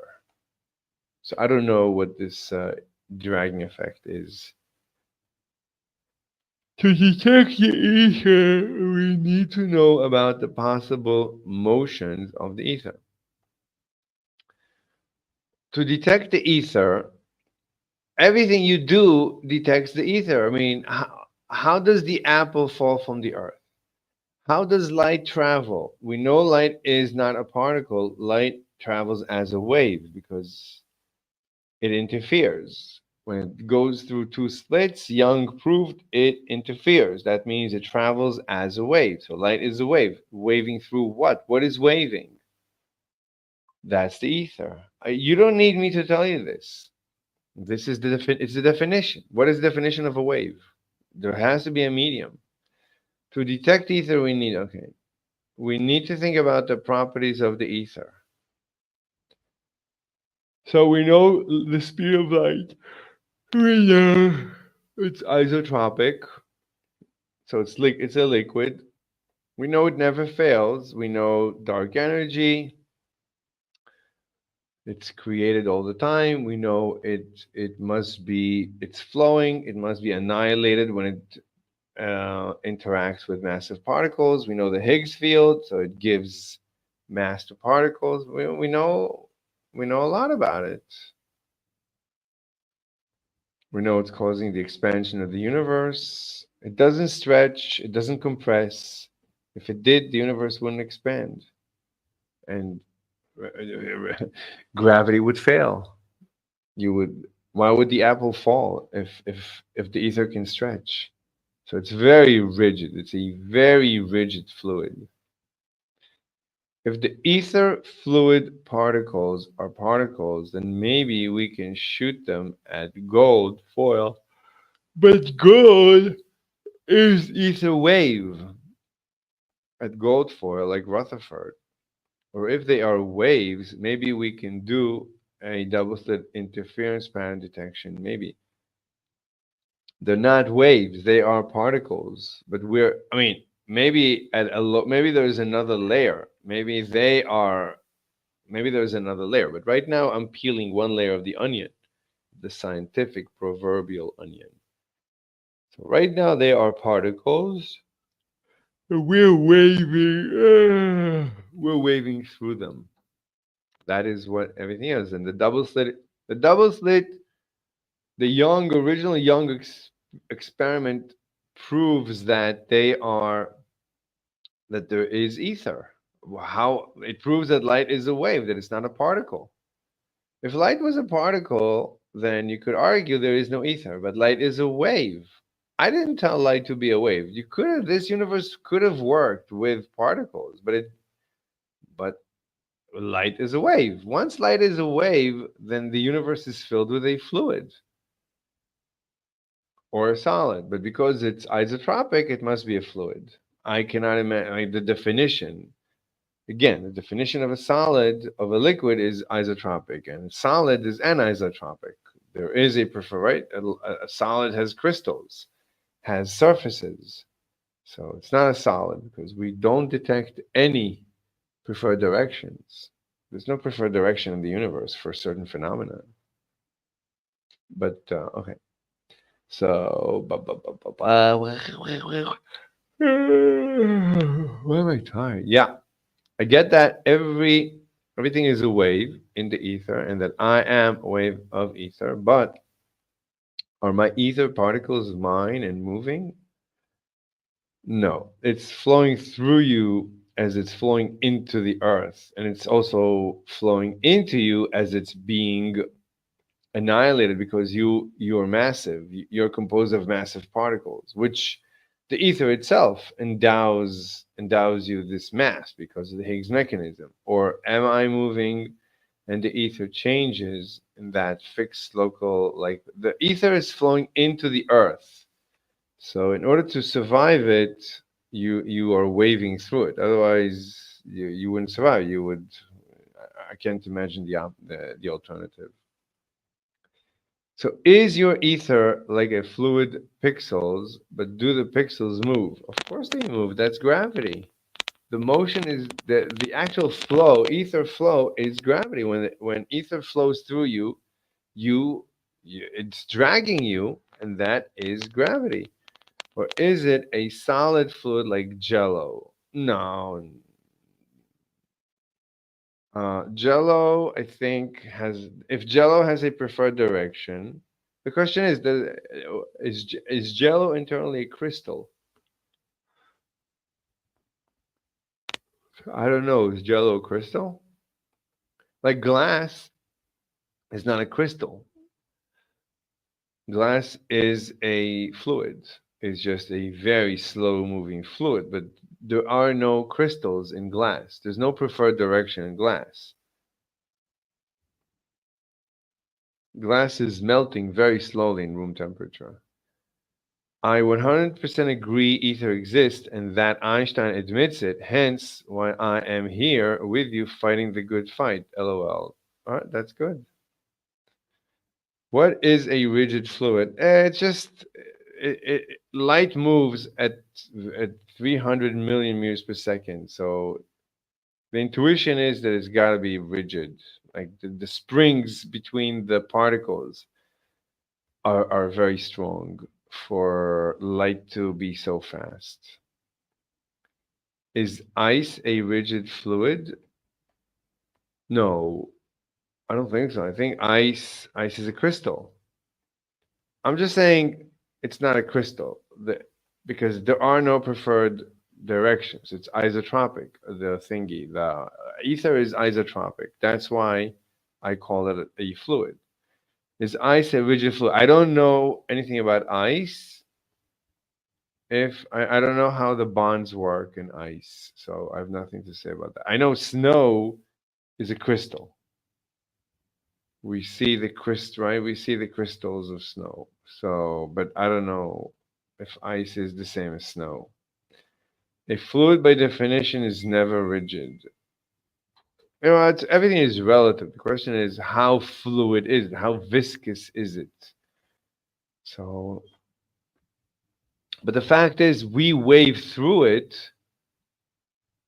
We don't wave through it. We don't wave through it. We are waves of it. If we waved through it, there would be friction.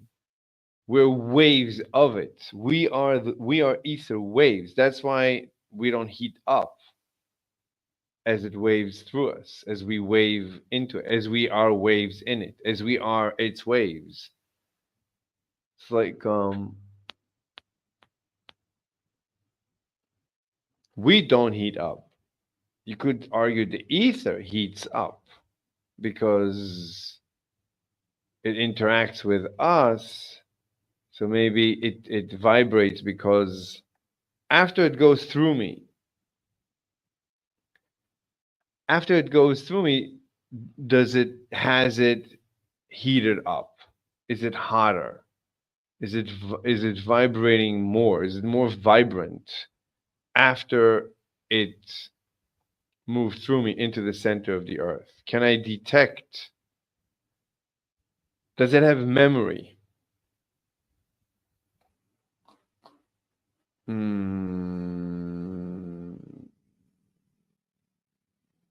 Theoretically, it should have memory, yeah. So as it goes through something, it should leave a footmark, a footprint. As it's going through something, that thing is just a wave in it.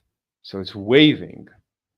Why would it completely stop? It stops after moving through, but why would it completely stop? So my intuition may be it never stops. There's always a memory. So maybe it has a memory. So you can see the history in the ether somehow. So we might be able to see history if we build a big interferometer in space.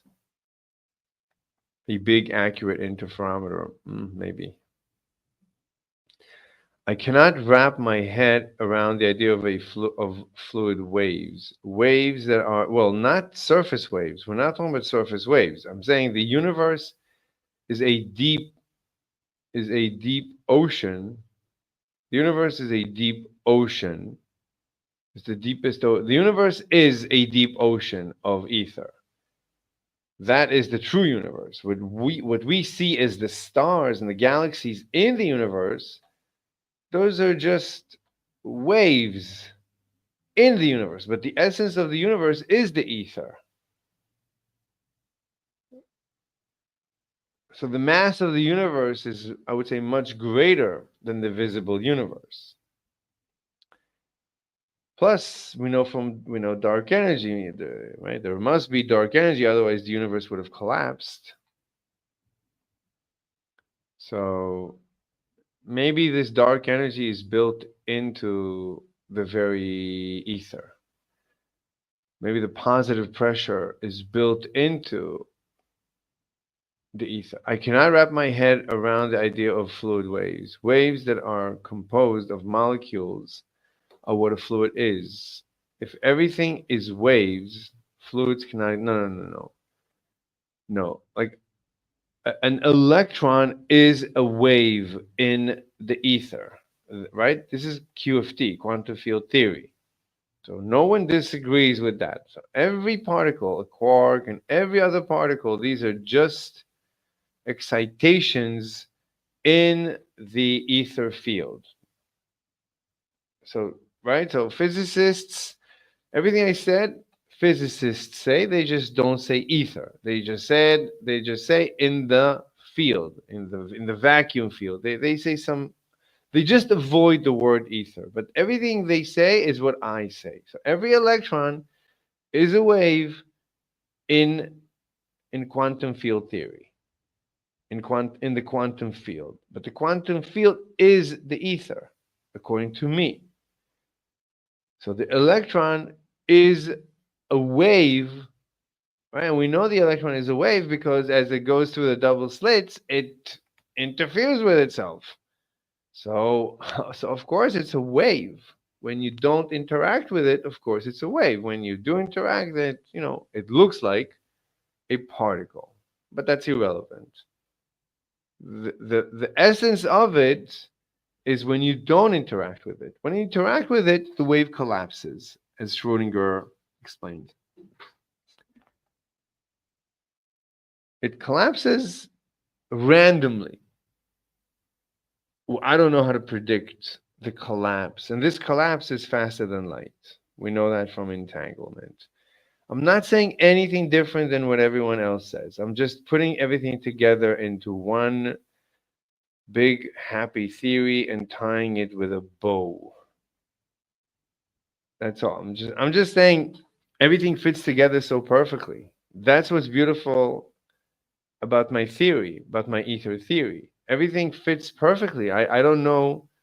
See, everybody, you're saying, I'm not saying anything different than anyone else, but I must be, because to me, gravity, as soon as I thought of how gravity, as soon as I had a theory of gravity that was based on ether, I still didn't call it ether. I just called it the fabric.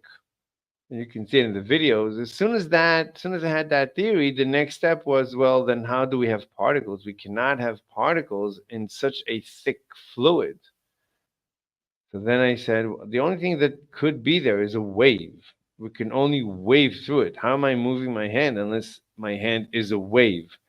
And then I said, oh, that's quantum field theory. That's the double slit experiment. That's quantum wave. That's particle wave duality. So as soon as I came up with a gravitational theory that is GR, my theory, as far as I know, is GR. I'm not contradicting GR, just a different interpretation, but it's GR. The equations are the same.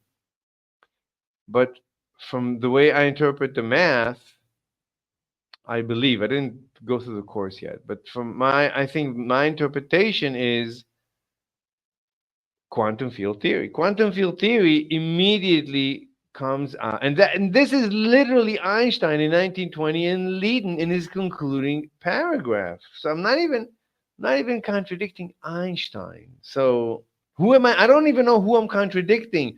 It's like I need to know who am I debating. It's like in a debate, the worst thing is to debate a bunch of people and you never know who am I debating. So like everyone says something different. Who am I debating? What are we debating? What's the topic? It's like, I don't know who I'm debating. Is anyone debating me? Is anyone disagreeing with me? I don't know. At this point, I honestly don't know. Okay, so I cannot wrap my head around the idea of fluid waves. I don't know what you mean. This is QFT, quantum field theory. You must know QFT. So QFT has a field. That field is the ether. That's it. I'm not saying anything different. Waves that are composed of molecules are what a fluid is. Exactly. If everything is waves, well, the particles are waves in this fluid. Fluids cannot exist. Wait, I don't know. I don't understand your question. Anyway, ether flows through me, but I am the ether too. Yeah, because you are a wave composed. You are an ether wave. So you waving through the ether. That is what a wave is. A wave of something waves through that something. So you're waving through the ether. You are ether. You're just a wave of ether in the ether. Ether now, but a wave is allowed to propagate through the fluid, or the fluid can propagate through the wave. Sorry. So you can propagate, like I'm always thinking about me sitting in my chair right now in my office and the ether is flowing through me. So I'm waving through the ether. I'm waving upwards through the ether. And this is why I am experiencing time dilation. This is why time slows down due to gravity. This is gravitational time dilation because the ether is flowing through us right now. And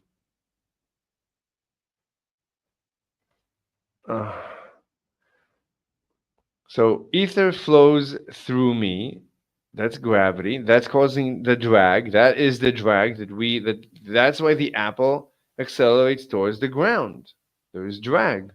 But I am the ether too. Yeah. This fluid is very thick. No particles can exist in this fluid. It's too thick. They wouldn't be able to move, or they would just, right now, if there was a real particle next to me, it would accelerate. It wouldn't accelerate. It would immediately go at 10,000 meters per second into the ground and blow up. It would not blow up. It would just zoom into the center, towards the center of the earth. But it wouldn't even do that because I mean, I don't know. I don't know if there was a particle in this ether. I don't know how it would interact with the ether.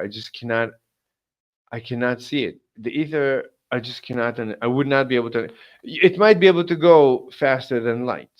I don't see why it should be limited by the speed of light. So the fact that everything is limited by the speed of light, that's because everything is waving through the ether. Is the ether gravity or is ether me and everything? We need to talk. We need to have a discussion. Finally, you're asking questions. I can't believe that you don't know this. I thought this is so clear. Oh my God, I'm falling asleep.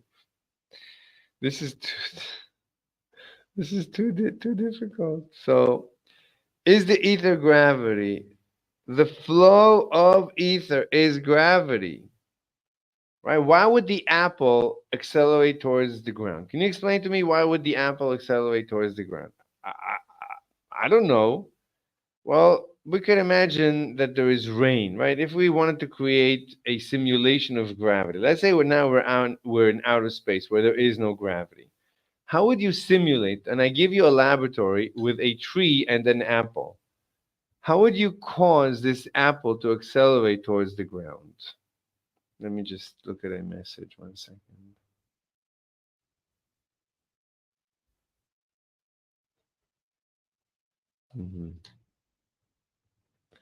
So I'm starving. I gotta go eat. Look, you're asking good questions. I gotta go eat. If I start explaining I don't know. I mean, I thought this is clear, and you're my number one student. So if you don't understand it, then I don't know what to tell you. I need to be even more clear. I can't believe you don't understand it. This is good. That means I have job security. I thought I have nothing left to add to this universe, but now I see that I'm being unclear. So we do need to write many papers and write many books, which we will, all in due time. But look, you ask me great questions, but I'd rather just write this paper. Everyone agrees with this paper. Maybe if we write this paper, as we write the paper, you'll ask me questions about the paper and we'll clear up any misunderstanding. Because to me, it's so clear that I'm dying. I'm going to kill myself of boredom. I'm sorry. I don't mean to hurt your feelings, but to me, it's so clear. Everything fits together so perfectly that I'm ready to die from the perfection of how I understand special, general, and quantum mechanics. Special SRGR and quantum mechanics. Finally, everything makes perfect sense. Finally, I can die at peace. I thought that I would never be able to. Of course, I understand consciousness. Consciousness, I understood for like a long time ago. So I understand everything. I understand intelligence. I understand everything. Like I thought, not everything. I didn't go through all the experiments. I don't know Bell's theorem. I don't know what Bell's theorem is asking, but I think that's also simple because we're allowed to violate the speed of light during entanglement. Entanglement is not, as long as you're not transferring information. Information transfer is limited by the speed of propagation of waves through the ether or the speed of light. Anything else like entanglement, so the popping, like the Schrodinger collapse of the wave, that's instantaneous. And that's it. I don't know how it works, but and I don't know how to make particles out of a fluid, but we can work on that. But at least Bell's theorem, I don't even know what Bell said, but we're allowed to violate the speed of light. As long as we're allowed to violate, we know exactly when we're allowed to violate the speed of light, then everything is fine. The speed of light is just the interaction of the particles of the ether. It's just the propagation of information through the ether. We know that black holes, in a black hole, ether flows faster than light. Of course, because light cannot escape. So we know the ether flows faster than light in a black hole, or at least at the event horizon. It can flow faster. As you go deeper into the black hole, this space flows even faster than the speed of light because light cannot escape. So it's fine. There's no problem. There's no limit. The ether is not limited by the speed of light. It can move faster than light. It can move faster than light. Ether is not prevented by ether doesn't, right? The laws of physics as we know them, ether doesn't care about the laws of physics so much. The laws of physics are just what comes out of quantum field theory. But but but quantum field theory sits on the ether. But the ether can do whatever it wants. The ether is not bound by the laws of physics. The laws of physics are a result of the behavior of the ether, of the particles, of quantum. Right? Quantum field theory is just describes the mechanics that comes out of the ether. But what are the laws of physics of the ether itself? Well, we know, I'm assuming it's isotropic, but what laws of physics does it? Well, we know we know it has dark energy. We know it self-destructs. We know it annihilates when it interacts with massive objects. And we know it gets created. Maybe the vacuum itself creates the pressure. Maybe every time that the dark energy feels the vacuum, it creates pressure. Maybe there is a pressure wave. Maybe, I don't know. I don't know. We need to think about it. We need to put everything together to figure it out. And what is dark matter? I don't know what dark matter is because I don't know what dark matter is. I don't know. Dark matter, maybe it's irrelevant to the ether. But dark energy is clearly ether. It's negative gravity. I mean that's Einstein basically verbatim. So is the ether gravity? The ether is the flow. Gravity is the flow of ether. Is the dragging. When you're dragged, as the ether flows through you, and you're dragged as it flows through the apple, and the apple is dragged, the apple accelerates. Is the ether gravity, or is ether me and everything? Well, ether is everything, but ether is more than everything. Everything is in the ether. Ether is the very space between everything.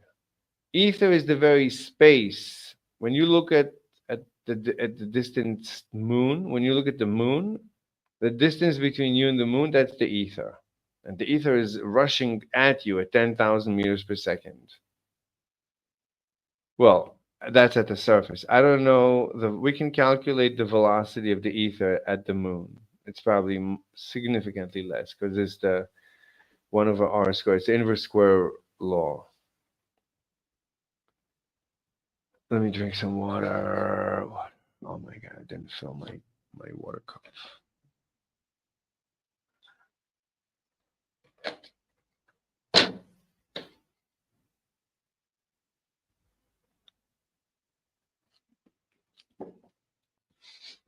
All right, glass is not a fluid. That is a lie. I don't know. I heard it's a non-crystalline solid. It's an uncrystallized solid. So by definition, it's a fluid. It's a definition. Glass melts very slowly, but it melts. There's plenty of evidence, but that's not important. I don't care. I'm not going to go into that discussion. Glass as a fluid was an old belief. Whatever, not important. I don't care. Nothing sides. We are ether waves of it, but it also flows through us because gravity. Why does the Earth's presence make the ether move towards it? Does my ether move to my center? Oh my God. Okay. We are ether waves of it.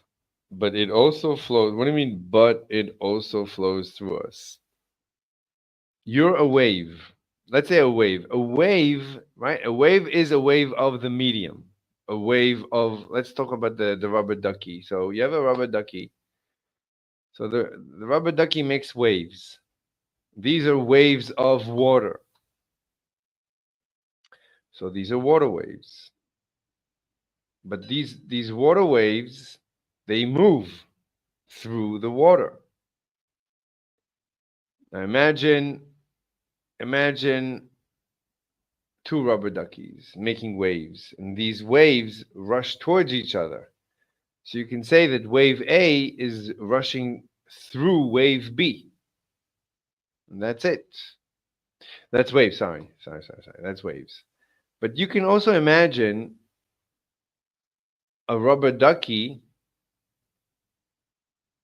So let's talk about the motion of the medium. So we can imagine a bathtub that we're draining from the bottom and we're adding water from the top. So there's new water being added to the bathtub and old water being pumped out, drained out. Or let's imagine, because the ducks are always on the surface, let's imagine that we have a bathtub and there's water coming out from one side and going in from another side. So there's actual, let me do a drawing for you. But maybe we can stop the question so I can go grab something to eat before I die of malnourishment. It's not fair, you know. It's not fair. It's not fair. Okay, so here is a bathtub, top view of a bathtub, and here is a rubber ducky. Now, but let's pretend that this bathtub, actually,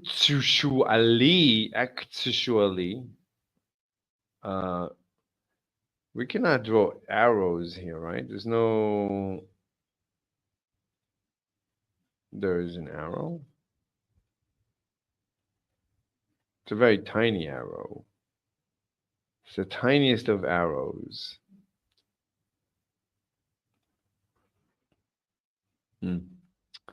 What I wanted to say, where's the scribble? Let's go back to scribbling. Oh, I guess this is scribbling. Okay, whatever.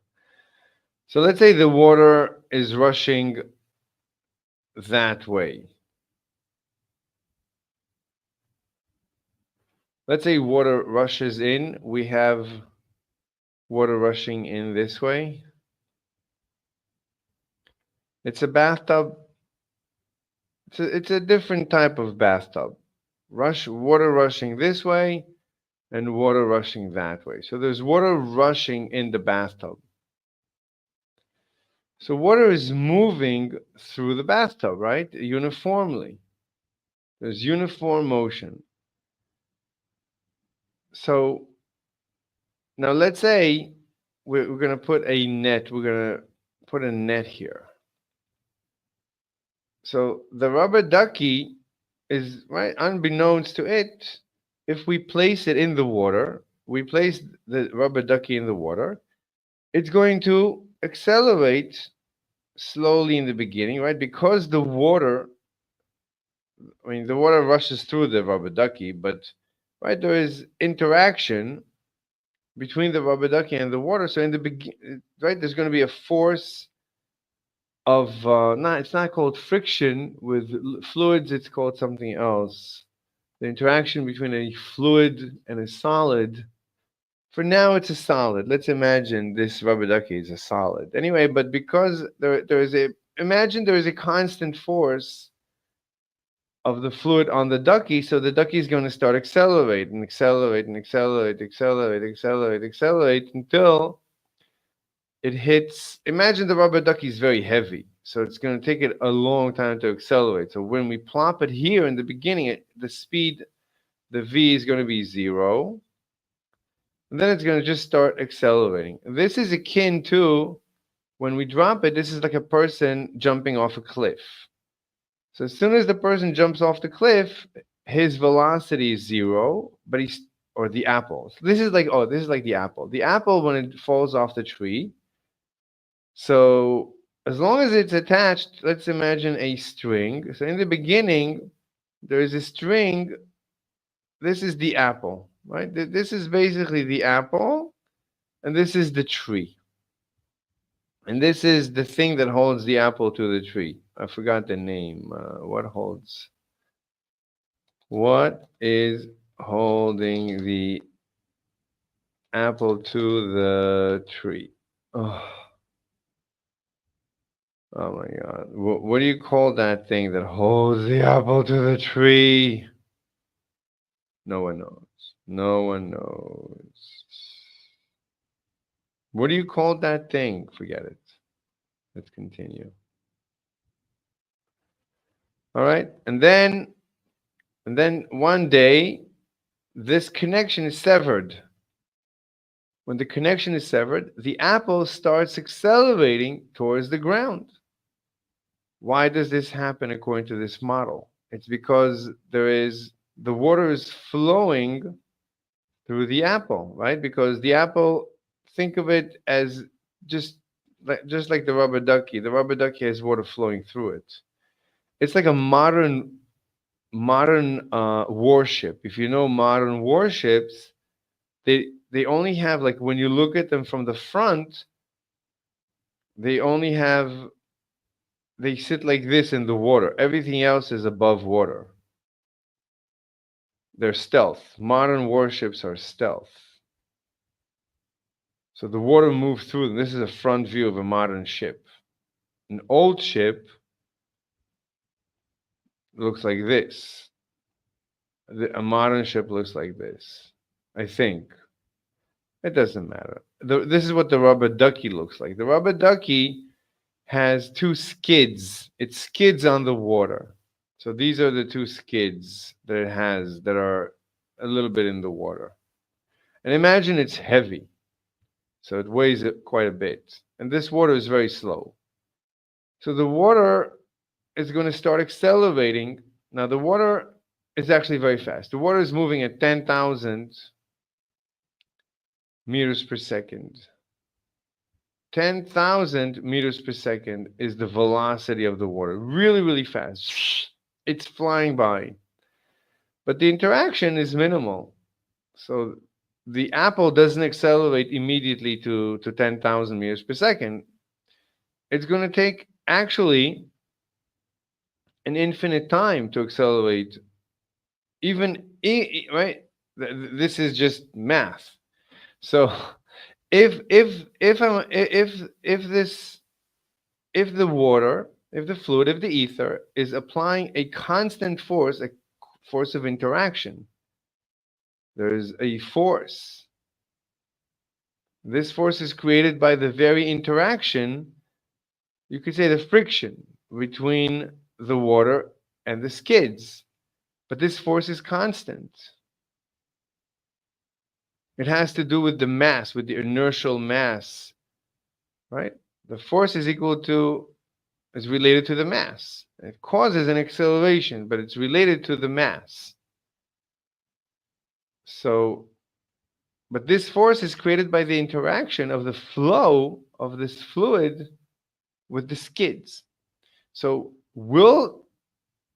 given a constant flow of 10,000 meters per second, question, will the rubber ducky ever attain 10,000 meters per second? The answer is no. This is it's going to have an asymptotic acceleration towards the 10,000 meters per second, but it will never attain the speed of the ether. It will accelerate forever. What about light? Light is different. Light immediately accelerates at 10,000 meters per second. So as soon as I fire a beam of light, this way, it immediately, but because it's moving at 300 million, I mean, that's much faster than 10,000. This guy is moving at 300 million meters per second. Because of that, we can barely tell that there is a bending here. There is a minimal bending. But if you calculate the bending, you will see the 10,000 meters per second. And you should be able to see this. If you fire a beam at the wall right in front of you, you should be able to measure this curvature. It's very difficult, but with good equipment, you should be able to do it. You will see that over 1 meter, it bent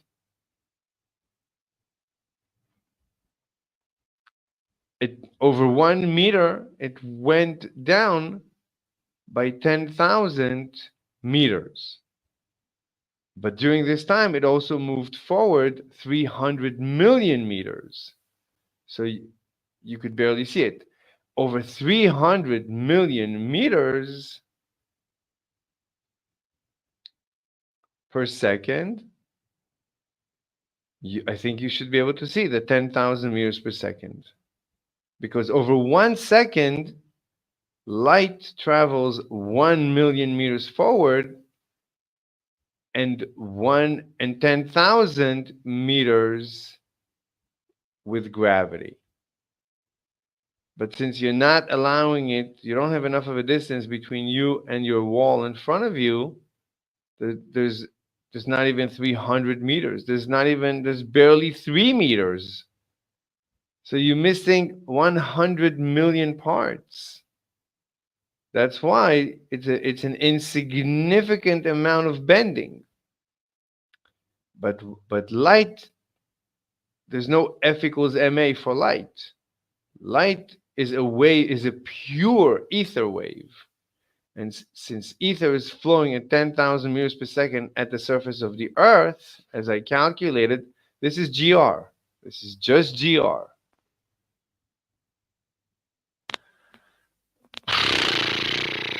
Right? Because F equals ma, which is equal to gmm over r squared. So the m's drop out, so you know acceleration, so you can figure out velocity, the velocity of space. So you can have a vector field equation, a gravitational vector field equation directly from Newton. That should give you the Newtonian gravitational vector field equation. And that will tell you that the ether is flowing in at 10,000. If you do the calculation, you'll get 10,000 meters per second at the surface of the Earth. We went through this calculation here and there. You should be able to find it. If you want, we'll have a separate lecture about it. But you should be able, this is homework. You should be able to do this. It's a little bit confusing. You can do it. I did it. So anyone can do it. I did it after many years that I didn't touch anything academic. Okay, we have people, we have more comments. Anyway, look, this is endless. This is just endless. I could go on forever and ever and ever. It's terrible that I'm the only one who explains it, but it's good for me. Hey, it's good for me. My chance to shine a little bit. But QFT is not fluid. Well, yes, it is. I mean, you have waves in a field, and GR describes a fluid, and Einstein said GR is ether. Einstein said it doesn't flow, but that's a misinterpretation of GR. So, and Einstein said he does not understand relativity multiple times, and I never said that. Relativity to me is I would never say I don't understand relativity. I still didn't work out, all the kinks in my ether theory, but it fits Q of t, GR, SR, everything fits perfectly. And quantum gravity, everything fits so perfectly that it's not, that I just, entanglement, everything fits perfectly. The Dirichlet experiment, the most difficult things to understand have become trivial to understand. So Q of t, the field is a fluid. If you, because it's an isotropic field. It's an isotropic, right? In Q of t, there's no preferred direction. That means it's not a crystal. That means it's not a solid. It could be a gas, but a gas, I don't like the gas because a gas can stretch, so it's not a gas. Q of t does not allow bending or stretching, as far as I know, because if you allowed bending and stretching, then the particles, would behave erratically. But particles don't behave erratically; they behave very predictably. That means that there's no stretching allowed. There's no stretching and compressing. A gas is allowed to stretch and compress. A fluid is not allowed. So it's an incompressible fluid. So Q of t describes an incompressible fluid. Let's look it up. So this is a karate combat? No, it's not. This is not karate. This is jujitsu. Karate combat, support fighters and get rewards in the app. Why would you say that this is karate? Karate don't fight like this. Never. This is jujitsu. Jiu-jitsu. I don't know these guys though. He's probably Brazilian. And he's an American? Maybe. Where is this? I don't recognize anyone in the crowd. I don't know anyone here. I don't know. KC49. Inside token. Support fighters and get rewards in the app. I don't know what's going on. So, what do we want to know? Does QFT describe a fluid? Let me drink some water. Based on the QFT does not directly describe a fluid in the classical sense. QFT is a theoretical framework used to describe the behavior of fundamental particles and their interactions, primarily focusing on high energy. Okay, scope. QFT is concerned with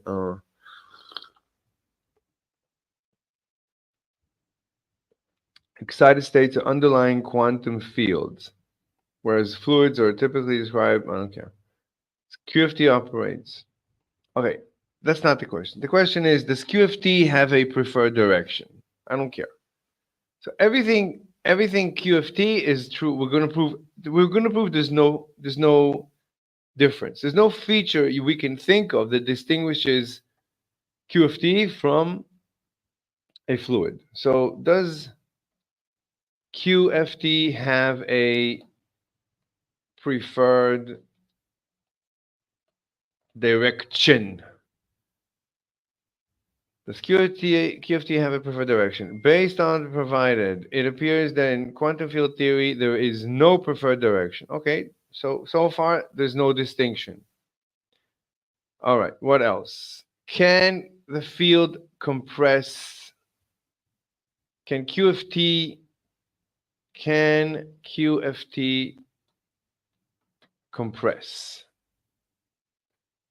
Quantum field. Each diagram can be interpreted as path part of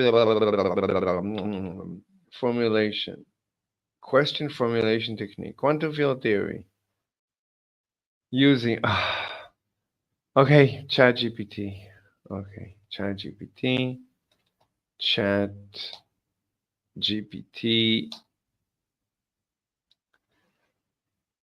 ChatGPT. 1 second. Let me just let me show you something else. So I just want to make sure that when I sign to ChatGPT, it's not giving any information about who I am. Start now. Oh my God, kill me now. Please kill me now. Thank you. Oh my God. I don't know. Should I go out tonight or should I kill myself? Oh my God. Share. Okay, good. It wants me to sign in. It's better for you not to see me signing in, even though there's no information that you don't know. You know everything about me.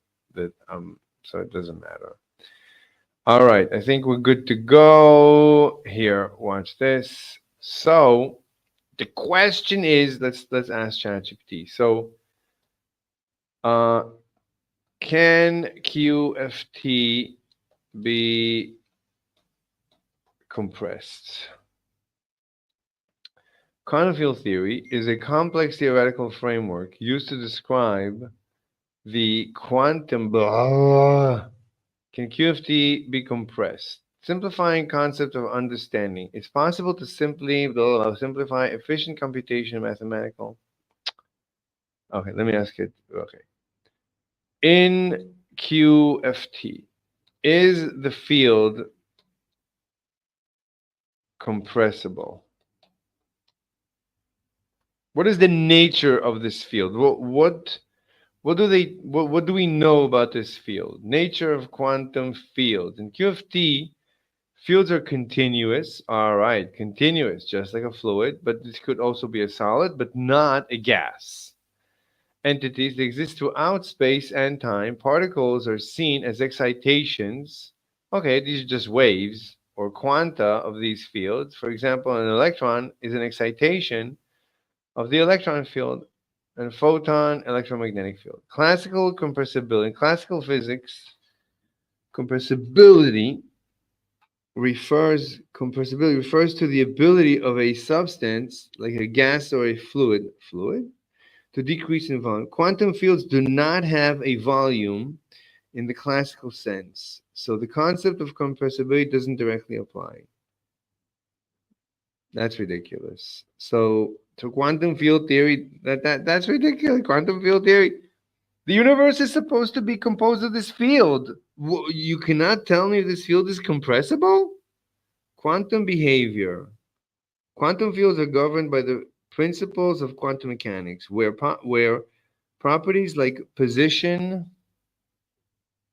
How many people are watching us? 3, but I'm one of them.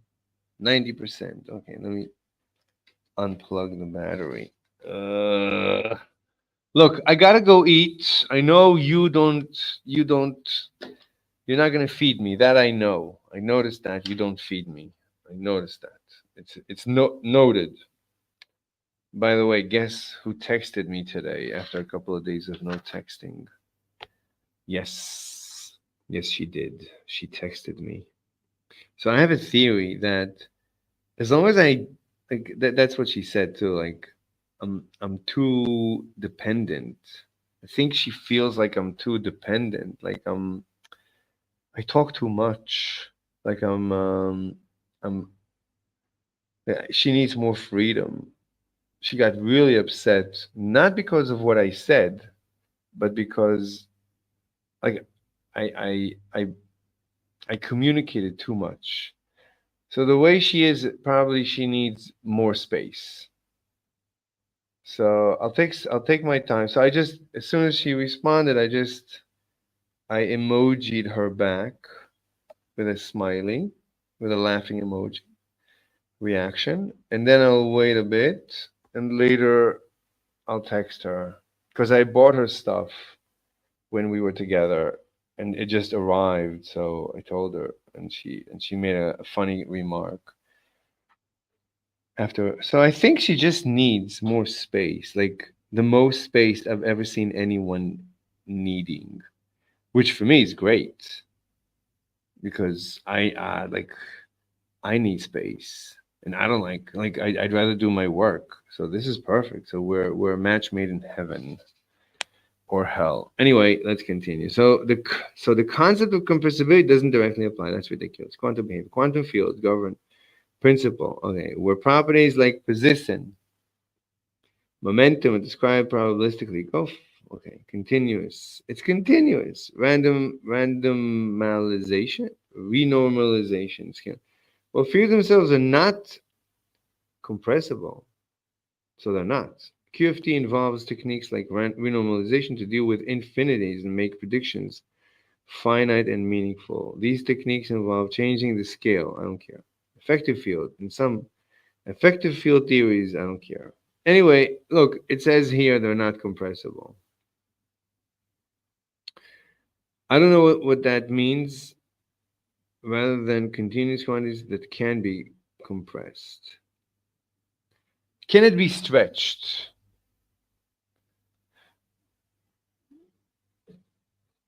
Can QFT, can the quantum field, be compressed? Is not directly applicable in this. Okay, it's the same thing. Effective. Okay. Coarse graining. This is a technique used in statistical mechanics field theory where a system is described with a lower resolution by averaging over certain details. That's information compression. I don't care. Renormalization. I don't care. Computational. I don't care. Overall, while we can simplify or approximate the mathematical and computational descriptions of quantum fields, the fields themselves are theoretical. You see, they don't believe in the ether that represent fundamental aspects of nature. Thus, they are not compressible in the sense.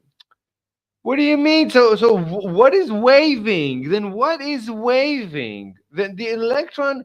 But the electron is a wave. What do you mean? It goes through two slits and interferes with itself and shows up as a wave. So they say, no, that's a wave of probability. No, it's not a wave of probability. We can see a wave form. A wave forms. Of course it's a wave. What are you talking about? Forget it. Look. It's a physical field because the universe is physical. The universe is not mathematical. This is so ridiculous. This is so sad. This is the sad state. The sad state of science. Absolutely atrocious, as John Lifestyle says. Okay, let's continue. QFT is a fluid. It's not compressible. It's not stretchable. It's isotropic. That's it. That's a fluid.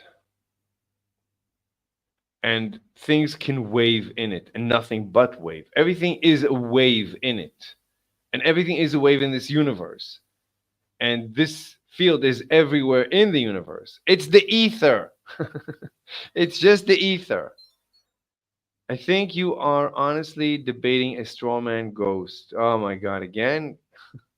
QFT is an ether theory and no one QFT disagrees. Are you out of your mind? Did you just not read what I just read from ChatGPT? They just reject the ether dragging theory type of ether. That's Einstein. That's not even me. So I think you are assuming a fight? Dude, I'm onto something big. All right. Hi, Nick. Okay. Nick, I'm ignoring you. I'm sorry, Nick. I'm ignoring you. Nick, science. Bell's theorem says that the universe is non-local at quantum scales, but information cannot move faster than light. Yeah, that's fine. It's not a wave. It's the popping of a wave. It's the collapse of the wave. The wave is allowed to collapse instantaneously. That's fine. And it's just instantaneous compared to us. For us, it's instantaneous. It could be that we could find a scale or a dimension that we would see that it's actually there is a rate of propagation of the collapse, but to us it's instantaneous. Because my intuition is that the ether is mechanical, of course, and it cannot move at an infinite speed. Information cannot move at an infinite speed, and there is information traveling when the wave collapses. But this collapse is imagine that our consciousness stops when the wave collapses. So our consciousness stops as the wave collapses. The wave could be collapsing very slowly, but our consciousness is frozen during this time. Now this is improbable because you would have to freeze not just us. I mean, you'd have to freeze the universe has to freeze every time a wave collapses.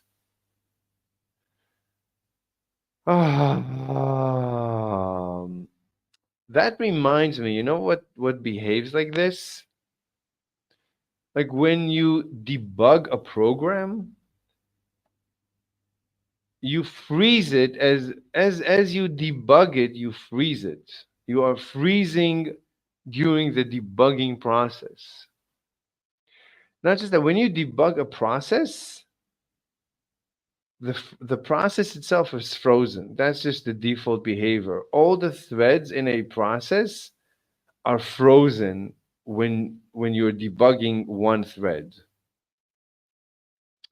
So every time a wave is collapsing, it might be collapsing slowly, but no propagation of waves is allowed during this period.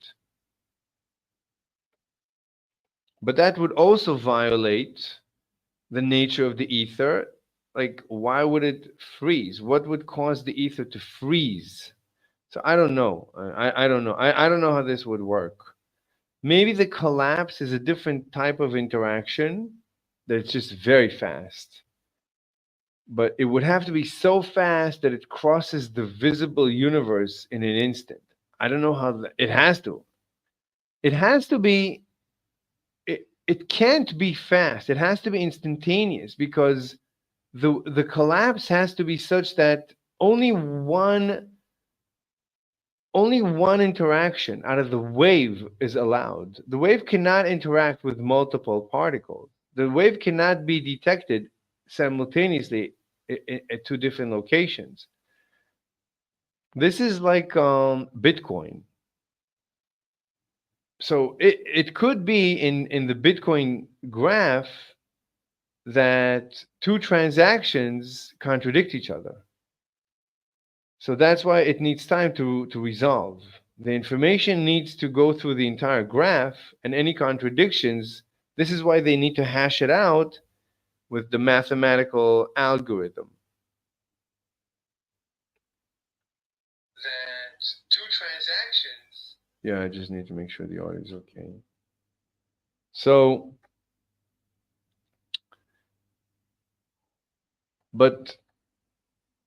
so the way Bitcoin works is fine. So maybe how the universe works is the same as Bitcoin. So two interactions or many interactions are allowed simultaneously. So the wave collapses at different places. They all believe that they measure the particle. They all believe they discovered the particle at different places. But then this contradiction goes through a process of arbitration. And there can be only one coherent answer after the arbitration. Now, during the arbitration,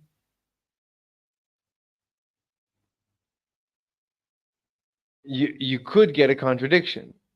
But I don't think this ever happens in the universe. It's not like there is a temporary multiple particles and then some of them disappear. We don't have that. We have one coherent universe at any given time in which waves collapse into particles, but not into single. A wave collapses into a single particle.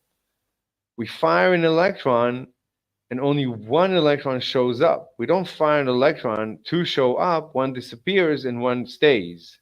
And never do we fire one electron and two appear.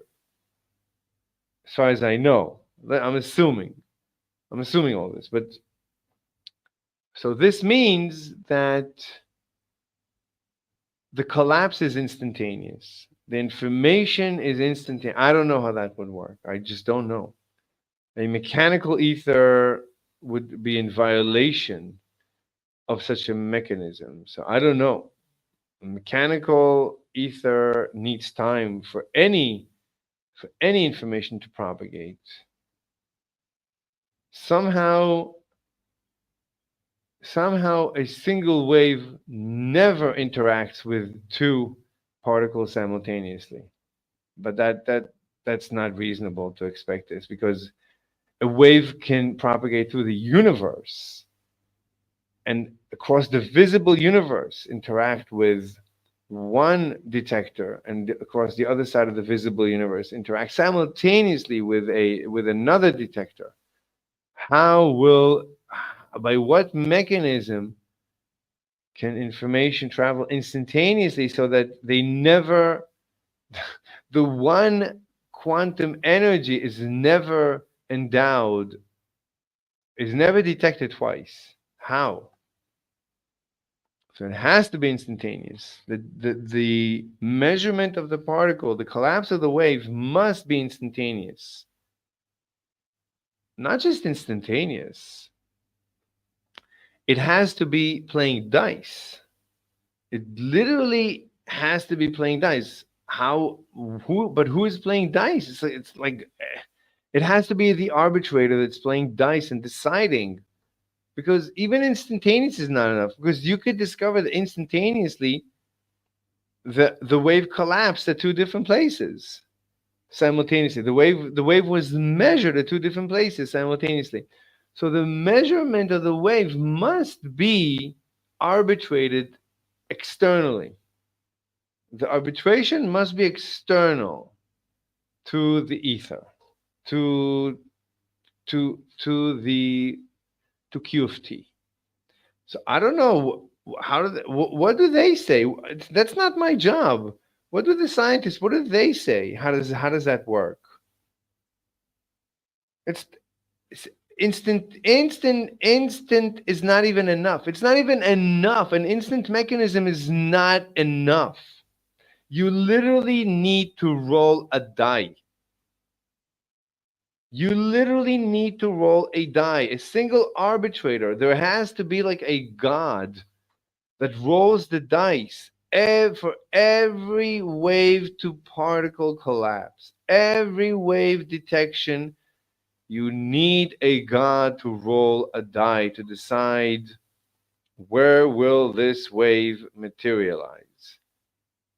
From the wave we can only deduce the probability of where it will be detected, to where will it collapse. But it has to literally be left to the very end for the decision. The decision cannot be made ahead of time. How could you make it ahead of time? The wave doesn't know who's going to detect it, who's going to interact with it, who's going to measure it. The wave cannot know in the beginning, so that's useless. So the wave finally the universe decides, okay, the wave will show up here as a particle. This decision is not just instantaneous.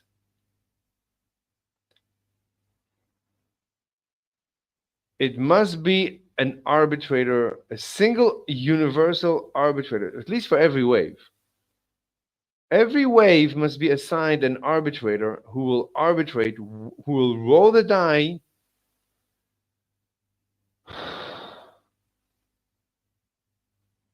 when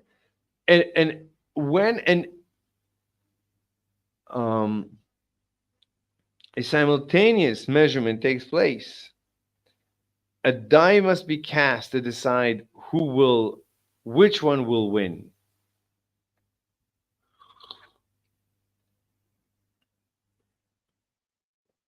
Bell's theorem says that the universe is non-local at quantum scale. It's not just at quantum scale, it's just every scale. What do you mean quantum scale? But information cannot move faster than light. It's much more than that. The universe must be perfectly arbitrated.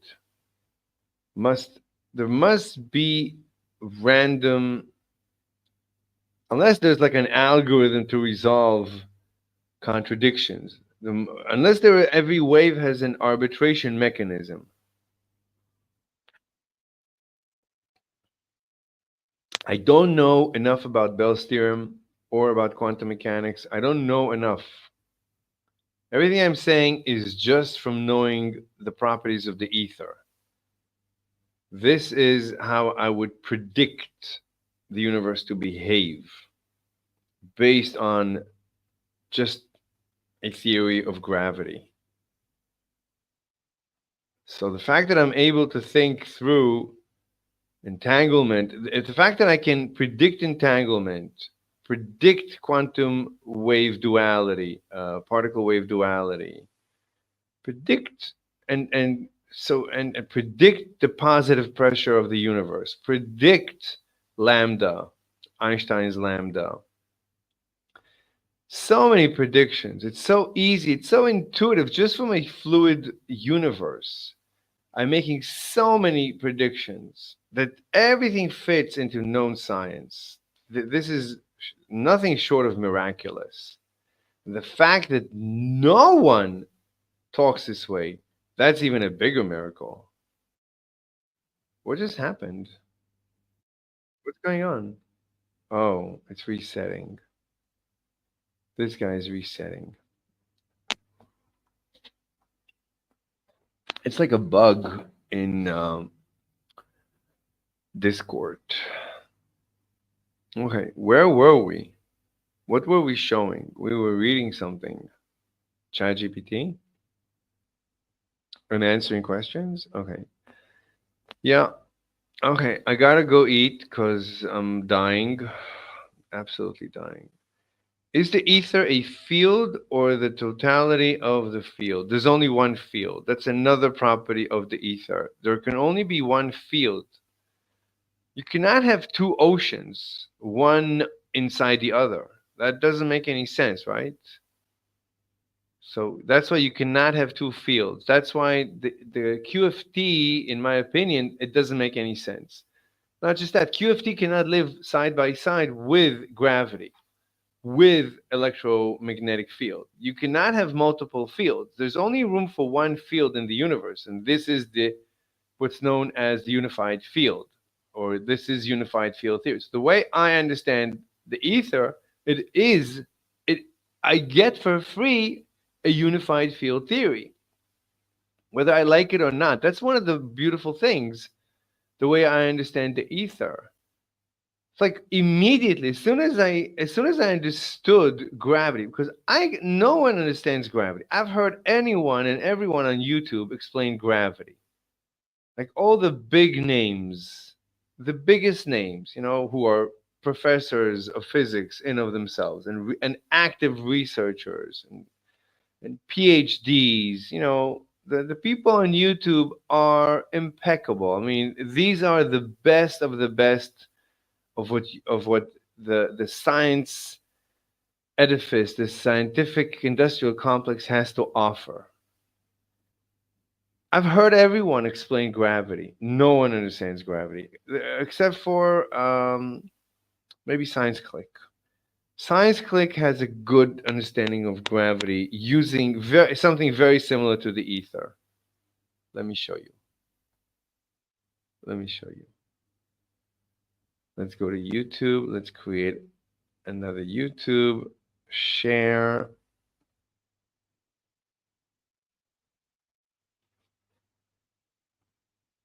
Okay, so what I want to show you is Science Click general theory of gravity, general relativity. So science, click.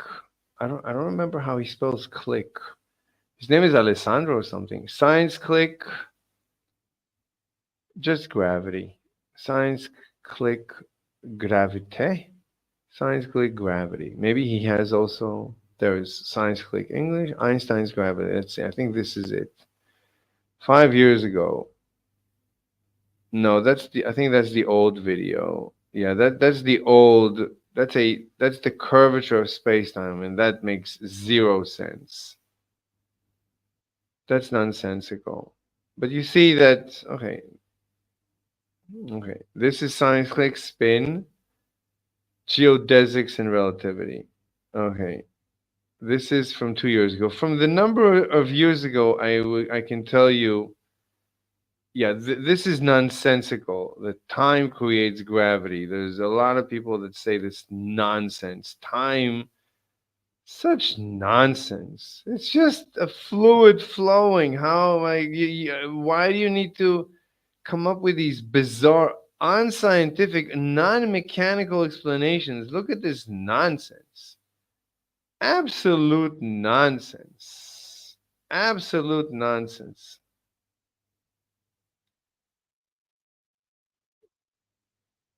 Three years ago. Maybe this one. Nonsense. Nonsense. Stop with the nonsense. So much nonsense. Maybe it wasn't Science Click? Oh, maybe it was our favorite channel? Dialect? No, there it is. Which causes straight lines to die. The narrator is not the channel. It's just a narrator. The rate of this contraction. It's a good narrator, really amazing British accent. Space-time, which depends only on the mass of the Earth. Flow. That's the flow of the ether. However, it is very important. See, this is not the bending of space-time. This is the flow of space-time. No time, just the flow of space. That gives this impression of contraction. So they say it's the phenomenon is quite similar on the surface of a sphere. The curvature is constant on the sphere, but the straight lines seem to be perpetually getting closer together. That's a nonsensical comparison. You're showing us the flow of something, and now you're showing us the curvature, because he's trying to fit into Einstein. There it is. This is ether. That's ether. That is ether. That's it. The flow is not curvature. You see, look at the text. He's saying curvature, but he's showing flow. He cannot live, because Einstein said curvature. Everyone has to repeat curvature, even when they show flow. This is such a cognitive dissonance. They cannot admit that they're showing flow. Look, they're showing flow. They're telling us about waterfall. But the words, you see, the apple starts accelerating. In the beginning, it's motionless relative to the grid. The grid contracts. No, the grid, let's see, image relativity is also easy. See that the surface of the planet is constantly accelerating upwards, because it is always going against the natural movement of the grid. You see the movement of the grid. That's the ether. If we throw an object sideways with an initial velocity, no force is applied on it, and it will therefore continue in a straight line within the grid. But as the grid contracts, the grid doesn't contract. The grid is flowing. Look, he's saying that he cannot admit that the grid is flowing. And the Earth orbits the Sun.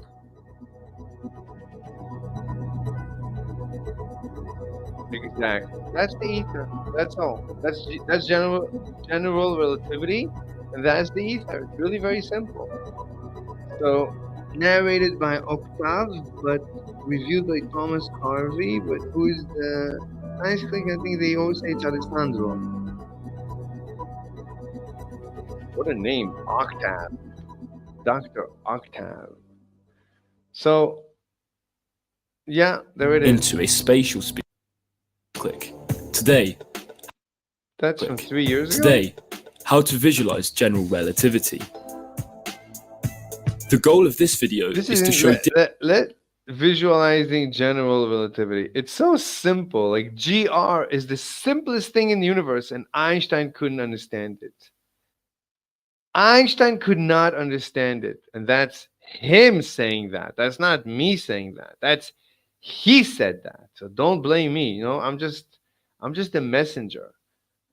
Unbelievable.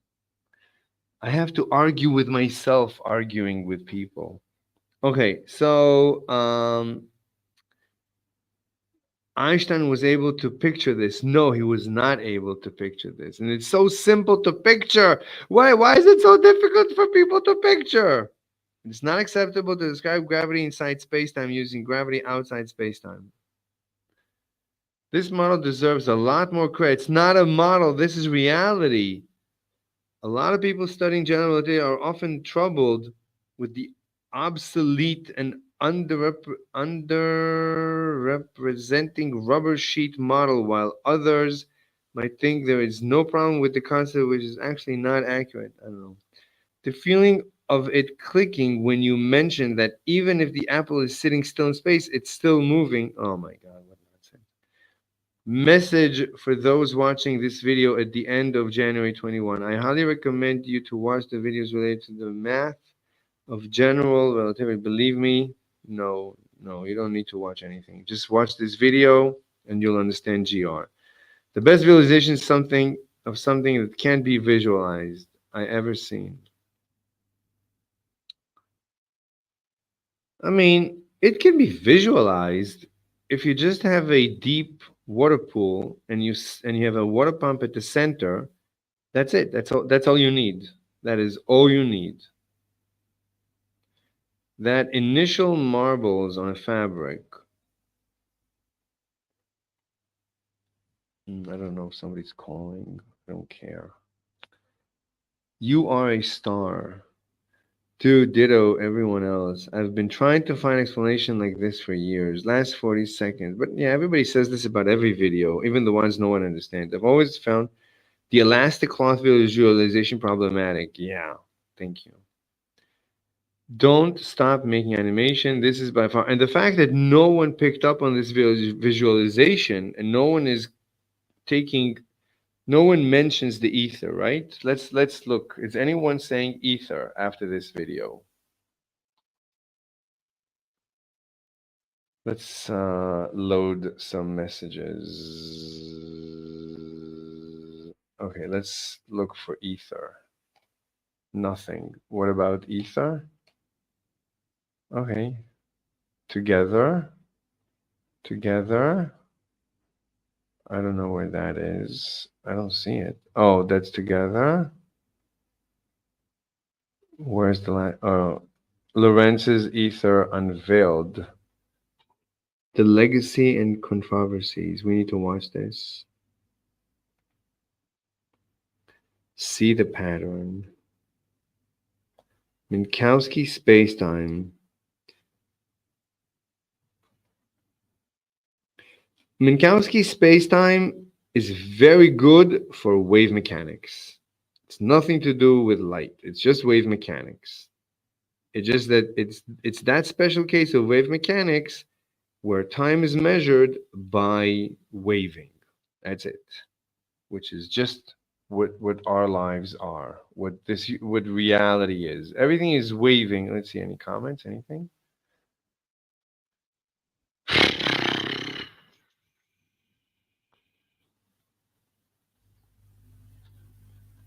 Sabine. Are hallucinations popping the AI bubble? LLM is not AI. Okay, all right. We need to. I don't want to waste my time watching her. She's the best. She's one of the best science has to offer, but she is awful.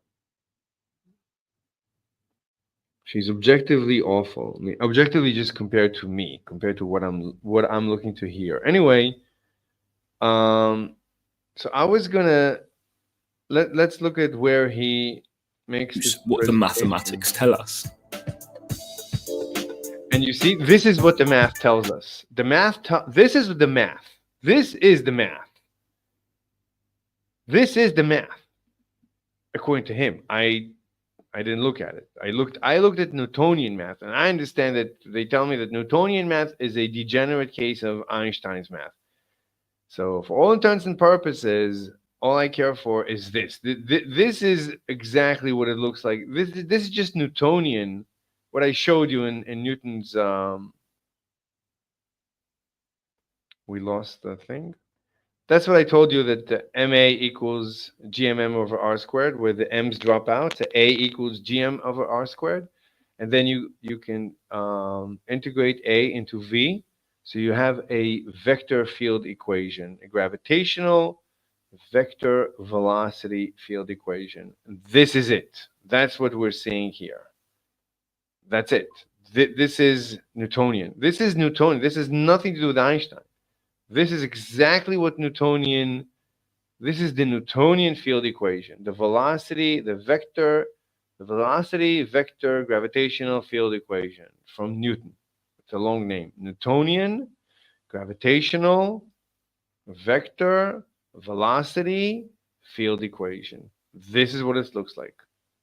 It's Gaussian flow. This is just Gaussian flow. And Lenny Susskind starts his course doing this. And he says, well, you can think of water and water and water. Okay, so if you can think of water, then it's water. It's a fluid. New representation, and to put forward a brand new one. How to visualize general relativity. The goal of this video is to show different representations of the theory and to put forward a brand new one, which I've not yet encountered, although it possesses a great number of qualities. The idea behind this new So when I saw this, it didn't impact. But when I did my own calculation of the black hole after the integration, now I understand he got it right. Fine. And he says, I've never seen anyone do this. This is ether. This is just a liquid universe, a fluid universe. 1 second, let me turn on the air conditioning. representation is to make the best possible use of the video format, and in particular its temporal dimension, in order to faithfully reproduce what the mathematics tell us. Good. In middle school and then high school, we learned that freefall can be modeled by a force. It's the force of gravity. This force allows us to predict the movement of objects, stating that they are attracted to each other, and in particular to massive objects like the Earth. However, this description is merely an approximation, and it fails when the pull is too strong, such as the path of Mercury around the Sun. It was in 1915 that Albert Einstein proposed a new theory, a rigorous mathematical model, which made it possible to describe freefall more accurately. For Einstein, there is no such thing as a force that would act at a distance. It is the fabric. No, that's incorrect. That's an incorrect statement. Of course there is a force, right? I'm feeling that force in my tushy. I'm sitting on a chair. You're not going to tell me that I'm not feeling a force in my tushy. That would be what we call a lie. You'd be lying. And you'd be lying because you don't want to contradict Einstein. But Einstein was lying. But Einstein also said, I don't understand it. So we can forgive Einstein. We can't forgive you. So action at a distance, it looks like action, but it's a force. Of course it's a force. Of course gravity is a force. What do you mean? What's hurting my tushy so much? What is creating the pressure in my tushy? Universe itself, which gets distorted and drags objects into a fall. You see? It drags. It says it's the universe itself, instead of saying it's the ether. It's the ether. Nothing is distorted. It's just the ether. There's a vacuum created. Low pressure is created when the ether encounters massive particles and is annihilated. That creates a vacuum. And because the universe has a positive pressure, because of dark energy, you have a flow from high pressure to low pressure. So you have a flow, and this flows through the apple, and the interaction causes a constant acceleration. But it's a drag, right? The apple is being dragged by this interaction. In order to grasp this very complex theory, it is important to design visualizations that make it more intuitive. The representation that is most often used is that of a large elastic sheet on which massive objects are placed. By deforming the fabric under their weight, the more massive objects pull everything in their direction, like marbles in a bowl. At first, this image seems to have two advantages. It is very simple and intuitive, and it helps us understand that bodies attract each other indirectly through an underlying fabric, space-time, whose geometry can be altered. Why are you saying time? How is time relevant to this discussion? That's the other problem that I have with out of the many problems. Why do they keep saying space-time? That's because of Minkowski. But Minkowski is a convenience for any wave mechanics where time is measured through the wave mechanics. It's a closed system, it's fine. But it's irrelevant to discuss time here. Why are you saying time all the time?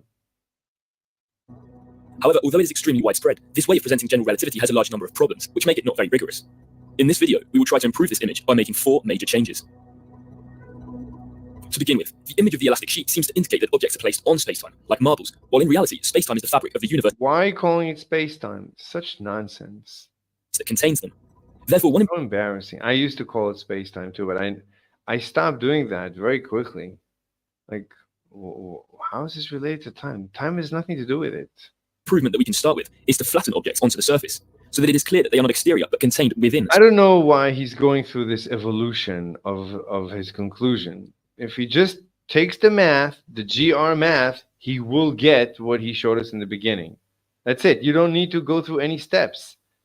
Just take GR and you'll get, I got it from Newton. Then you get it directly from Newton. That's it. And you don't need to get it from anyone. You just need to think about it. Why is the apple falling? Why is the apple accelerating?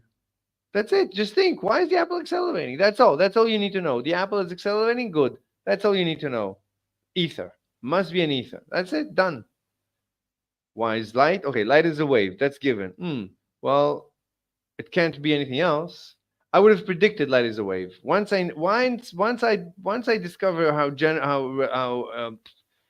gravity, the only explanation for gravity. One second. One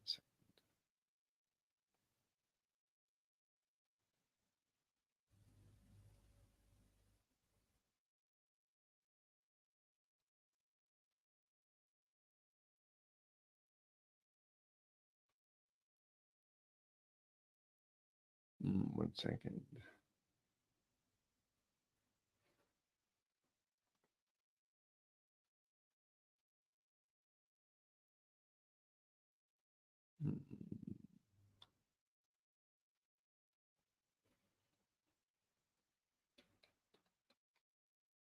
One second.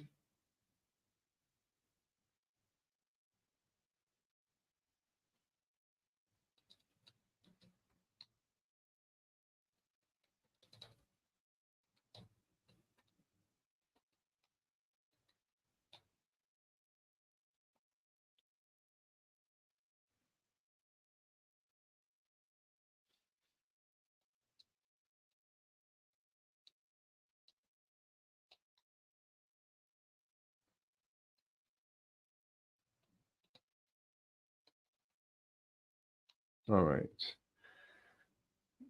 Spacetime. Next, one of the biggest problems with this representation is that it sort of explains gravity by gravity. To the question, why does the apple? Let's skip forward because it's so nonsensical. When they fall, objects move. This has nothing to do with Einstein's math. Trajectories will never cross. However, this picture of an elastic sheet is still misleading. Indeed, one could think that if spacetime can bend, it is due to the existence of a higher dimension. Here, for example, the 2-dimensional sheet seems to bend. You don't need to think so much. This also allows us to restore the issue with this representation is the fact that our diagram completely ignores the time dimension. Spacetime is an object with 4 dimensions, 3 dimensions of space, but also 1 dimension of time. Was the time dimension? No dimension of time. Time is just the ticking of a clock. Why do I care about the ticking of the clock? That is so irrelevant. That's completely irrelevant. We're trying to discover how gravity works. Nothing to do with time. Nobody cares about time dilation. Time dilation is an afterthought after we have gravity. While we're here, this also allows us to restore the 3 dimensions of space in which we live. This is nonsense. I mean, the way he's thinking how he got here is nonsense. Finally, the most important issue with this representation is the fact that our diagram completely ignores the time dimension. Spacetime is an object with 4 dimensions, 3 dimensions of space, but also 1 dimension of time, which can... This is nonsense. This has nothing to do with the notion of space-time. My God. Space-time is just the Minkowski, how Minkowski says that if you move through space, it's because you have to slow down through time. It's one is in exchange for the other. This has nothing to do with an animation. The fact that an animation has to be animated has nothing to do with Minkowski's space-time geometry. Nothing. My God. Oh my God. Please kill me.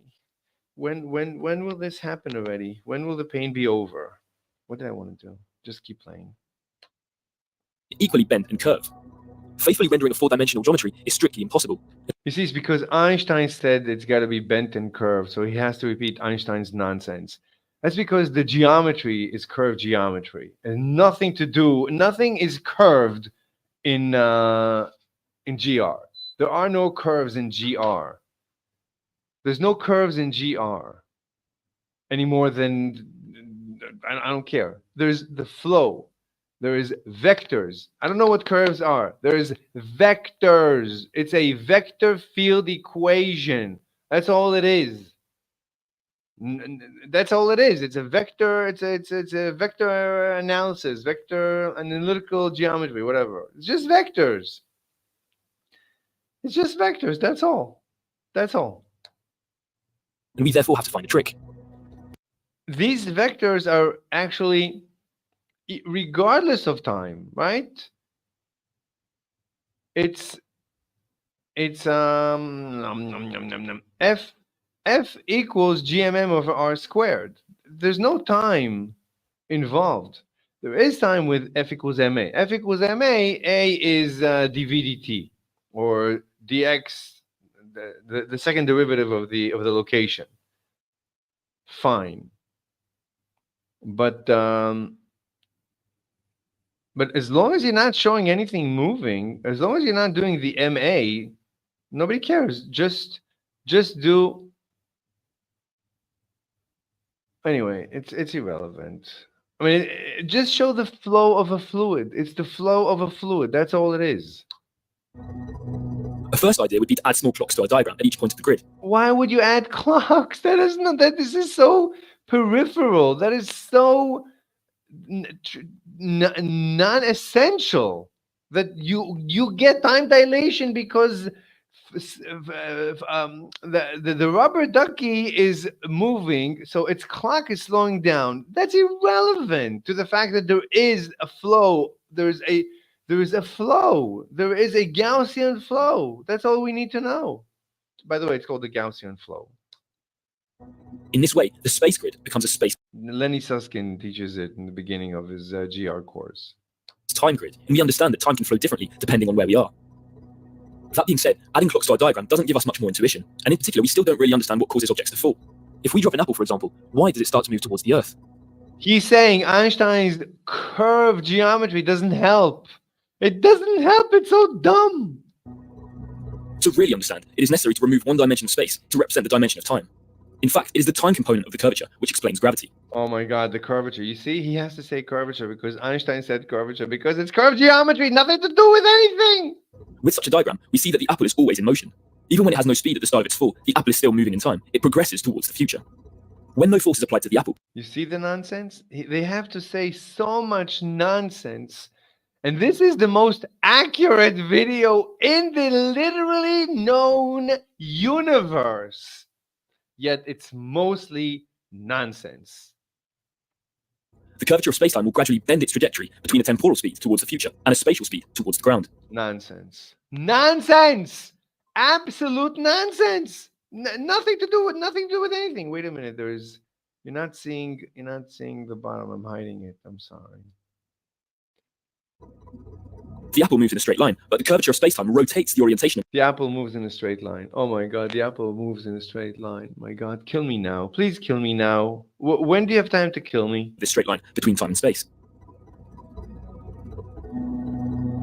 We therefore understand that if the apple falls towards the ground, it is because it started with a speed through time. The curvature of spacetime generated by the Earth has merely converted its temporal speed into a spatial speed. How can you make it more complicated than it is? I mean, can you compare it to how I explained it? Let's bring back how I explained it. Right? My explanation is perfectly mechanical with a rubber ducky. That's my explanation. This is wait, let me show you. This is my explanation. There's a flow in the bathtub. It's a bathtub. And there's a rubber ducky that's tethered to one side, and I let it go, and it starts accelerating until it hits the ground. Very simple. And it's all derived directly from F equals ma and F equals gmm over r squared. That's it. Nothing else. Nothing else. I don't need Einstein. I don't need it. This is from Kepler, from Tycho Brahe. I don't need Einstein. That's it. And we don't even need Newton. We can just, from knowing how things accelerate towards the ground without strings attached, this is the only explanation. I've never heard of any other explanation. And finally, after years and years and years of looking, one guy is understanding it and explaining it correctly 3 years ago, but must go through. Look at this. We're mostly through the video. Still, all he's spouting is absolute nonsense. Nothing to do with. I don't even know what he's talking about. Having said that, as human beings, we do not perceive the temporal speed of objects. When an apple is dropped, it appears to us to be motionless. We do not perceive the fact that it has a motion through time. Okay, From our point, it is not very intuitive. This is nonsense. In order to form an animation, straight lines to dive into the Earth becomes a movement of contraction. The rate of this contraction. The movement of contraction? No, it's the flow. This is just flow. And if you would have listened to Lenny Susskind, he would have told you just do a flow animation of a flow into a pump. There's just a deep pool with the water flowing into the pump. That's all it is. This is a sink. It's just a sink, and it's just sucking the water equivalently from all directions. That's all. That's gravity. Put an apple here, the apple will accelerate.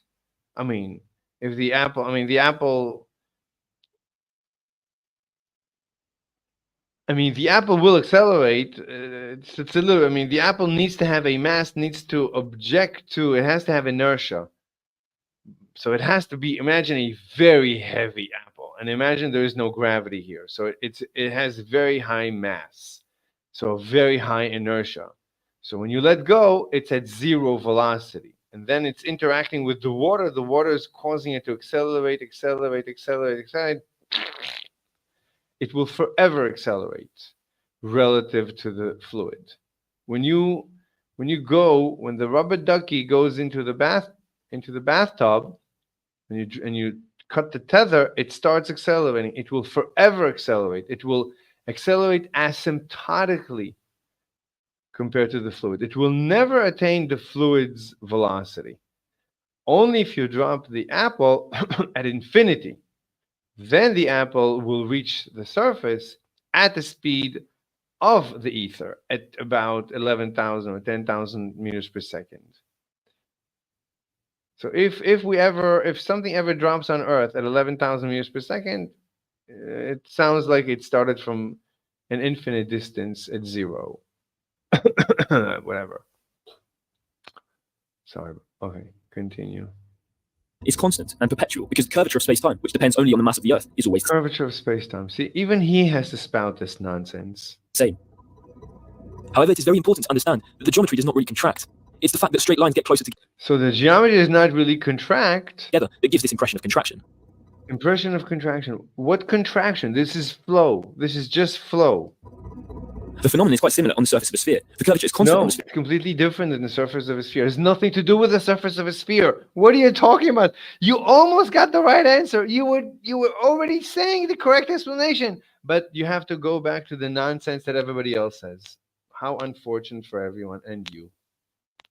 But the straight lines seem to be perpetually getting closer together. That just, how is this relevant? I don't even know how that's relevant. Yeah. Also, if I poop my pants, the poop comes out just like the apple. It probably total nonsense. It is this representation which I find to be the most appealing for visualizing general relativity. Yes, that's just the GR, not even GR, that's just Einstein, that's just Newton. That's just Newton's gravity that we all agree is correct at our speeds. In our universe, this is it. You don't need anything else. That's it. That's it. That's Newton. That's good enough. You don't need anything else. This is Newtonian gravity. What does it look like? It looks like a fluid. That's all. The Earth, because it is very massive, deforms spacetime, giving it a curvature. It doesn't deform. It doesn't curve. No, there's no curving. No, there's flow. I mean, you're drawing the lines incorrectly. These lines don't agree with reality. There's no grid in reality. In reality, there's just a fluid. There's just space. Call it space. Imagine you sprinkle the universe with tiny dust particles. You're not going to see grid lines unless you sprinkle the universe in a grid line. Imagine you sprinkle the universe with dust particles uniformly, and then you let it go. What will you see? You will see lines going into the earth, not even lines. You'll just see flow into the earth, no grid lines. The grid lines are incorrect. There are no grid lines. Just draw a simple flow of a fluid into the earth. That's it. At infinite distance, it flows at 0 meters per second. At the surface of the earth, if you do the calculation using gm over r squared equals a, right? The acceleration starting at infinity, you'll get about 10,000 meters per second. That's it. For us, the curvature of spacetime appears as an endless contraction of the grid. In There's no grid. Stop. He has to spout nonsense. technical terms, we say that the volume contained between geodesics shrinks over time because of the curvature. He has to say it in the most complex way that makes no sense. What is it? I don't even know what a geodesic is. What is a geodesic? Why do you need a geodesic? What is that? What is this nonsense? This grid that shrinks represents what we call inertial frames, frames in freefall. With respect What? What is an inertial frame? What are these things? to this grid, a body that is not Why do I care about inertial frames? How is this relevant? Just tell me what reality is. Don't complicate it. Just tell me the reality. Don't complicate it with complicated terms. subject to any force will conserve its movement. Thus, if we drop the apple with no initial velocity, as no force acts upon it, it will remain motionless relative to the grid. But as the grid contracts, the apple will fall. The grid doesn't. Oh my God. He's not explaining the interaction with the viscosity. The word is viscosity. There's no friction, there's viscosity. There's constant viscosity. And it's not, but there's no energy loss. It doesn't heat up. I don't think so. Could it be energetic? Could it be that the fact that I'm being pushed up, I don't know, because I'm pushing myself up, so I don't know. I don't know if it's energetic. I don't know if there's any energy loss. Just the fact that I'm waving, I mean, just existing, I don't know if that requires energy. This image of relativity, it is also easy to see that the surface of the planet is constantly accelerating upwards, because it is always going against the natural movement of the grid. Somewhat, yeah, you can see that.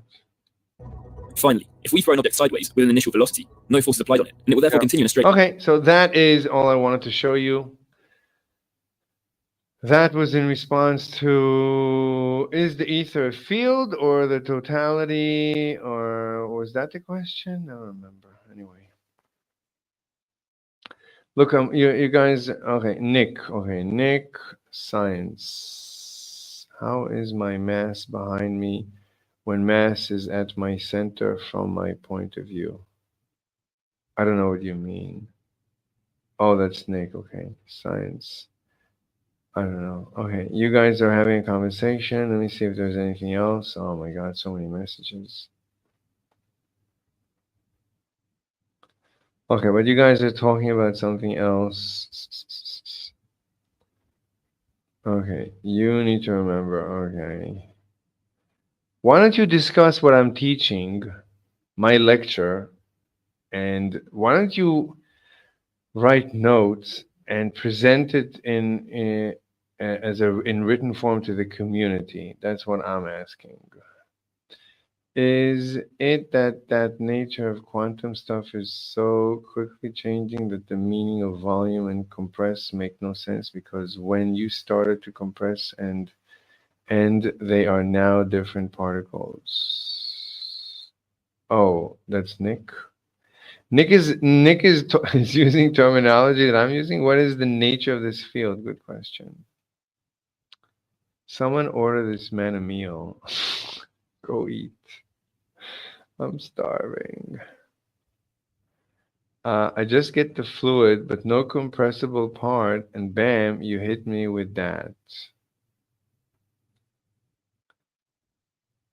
You two make me feel dumb.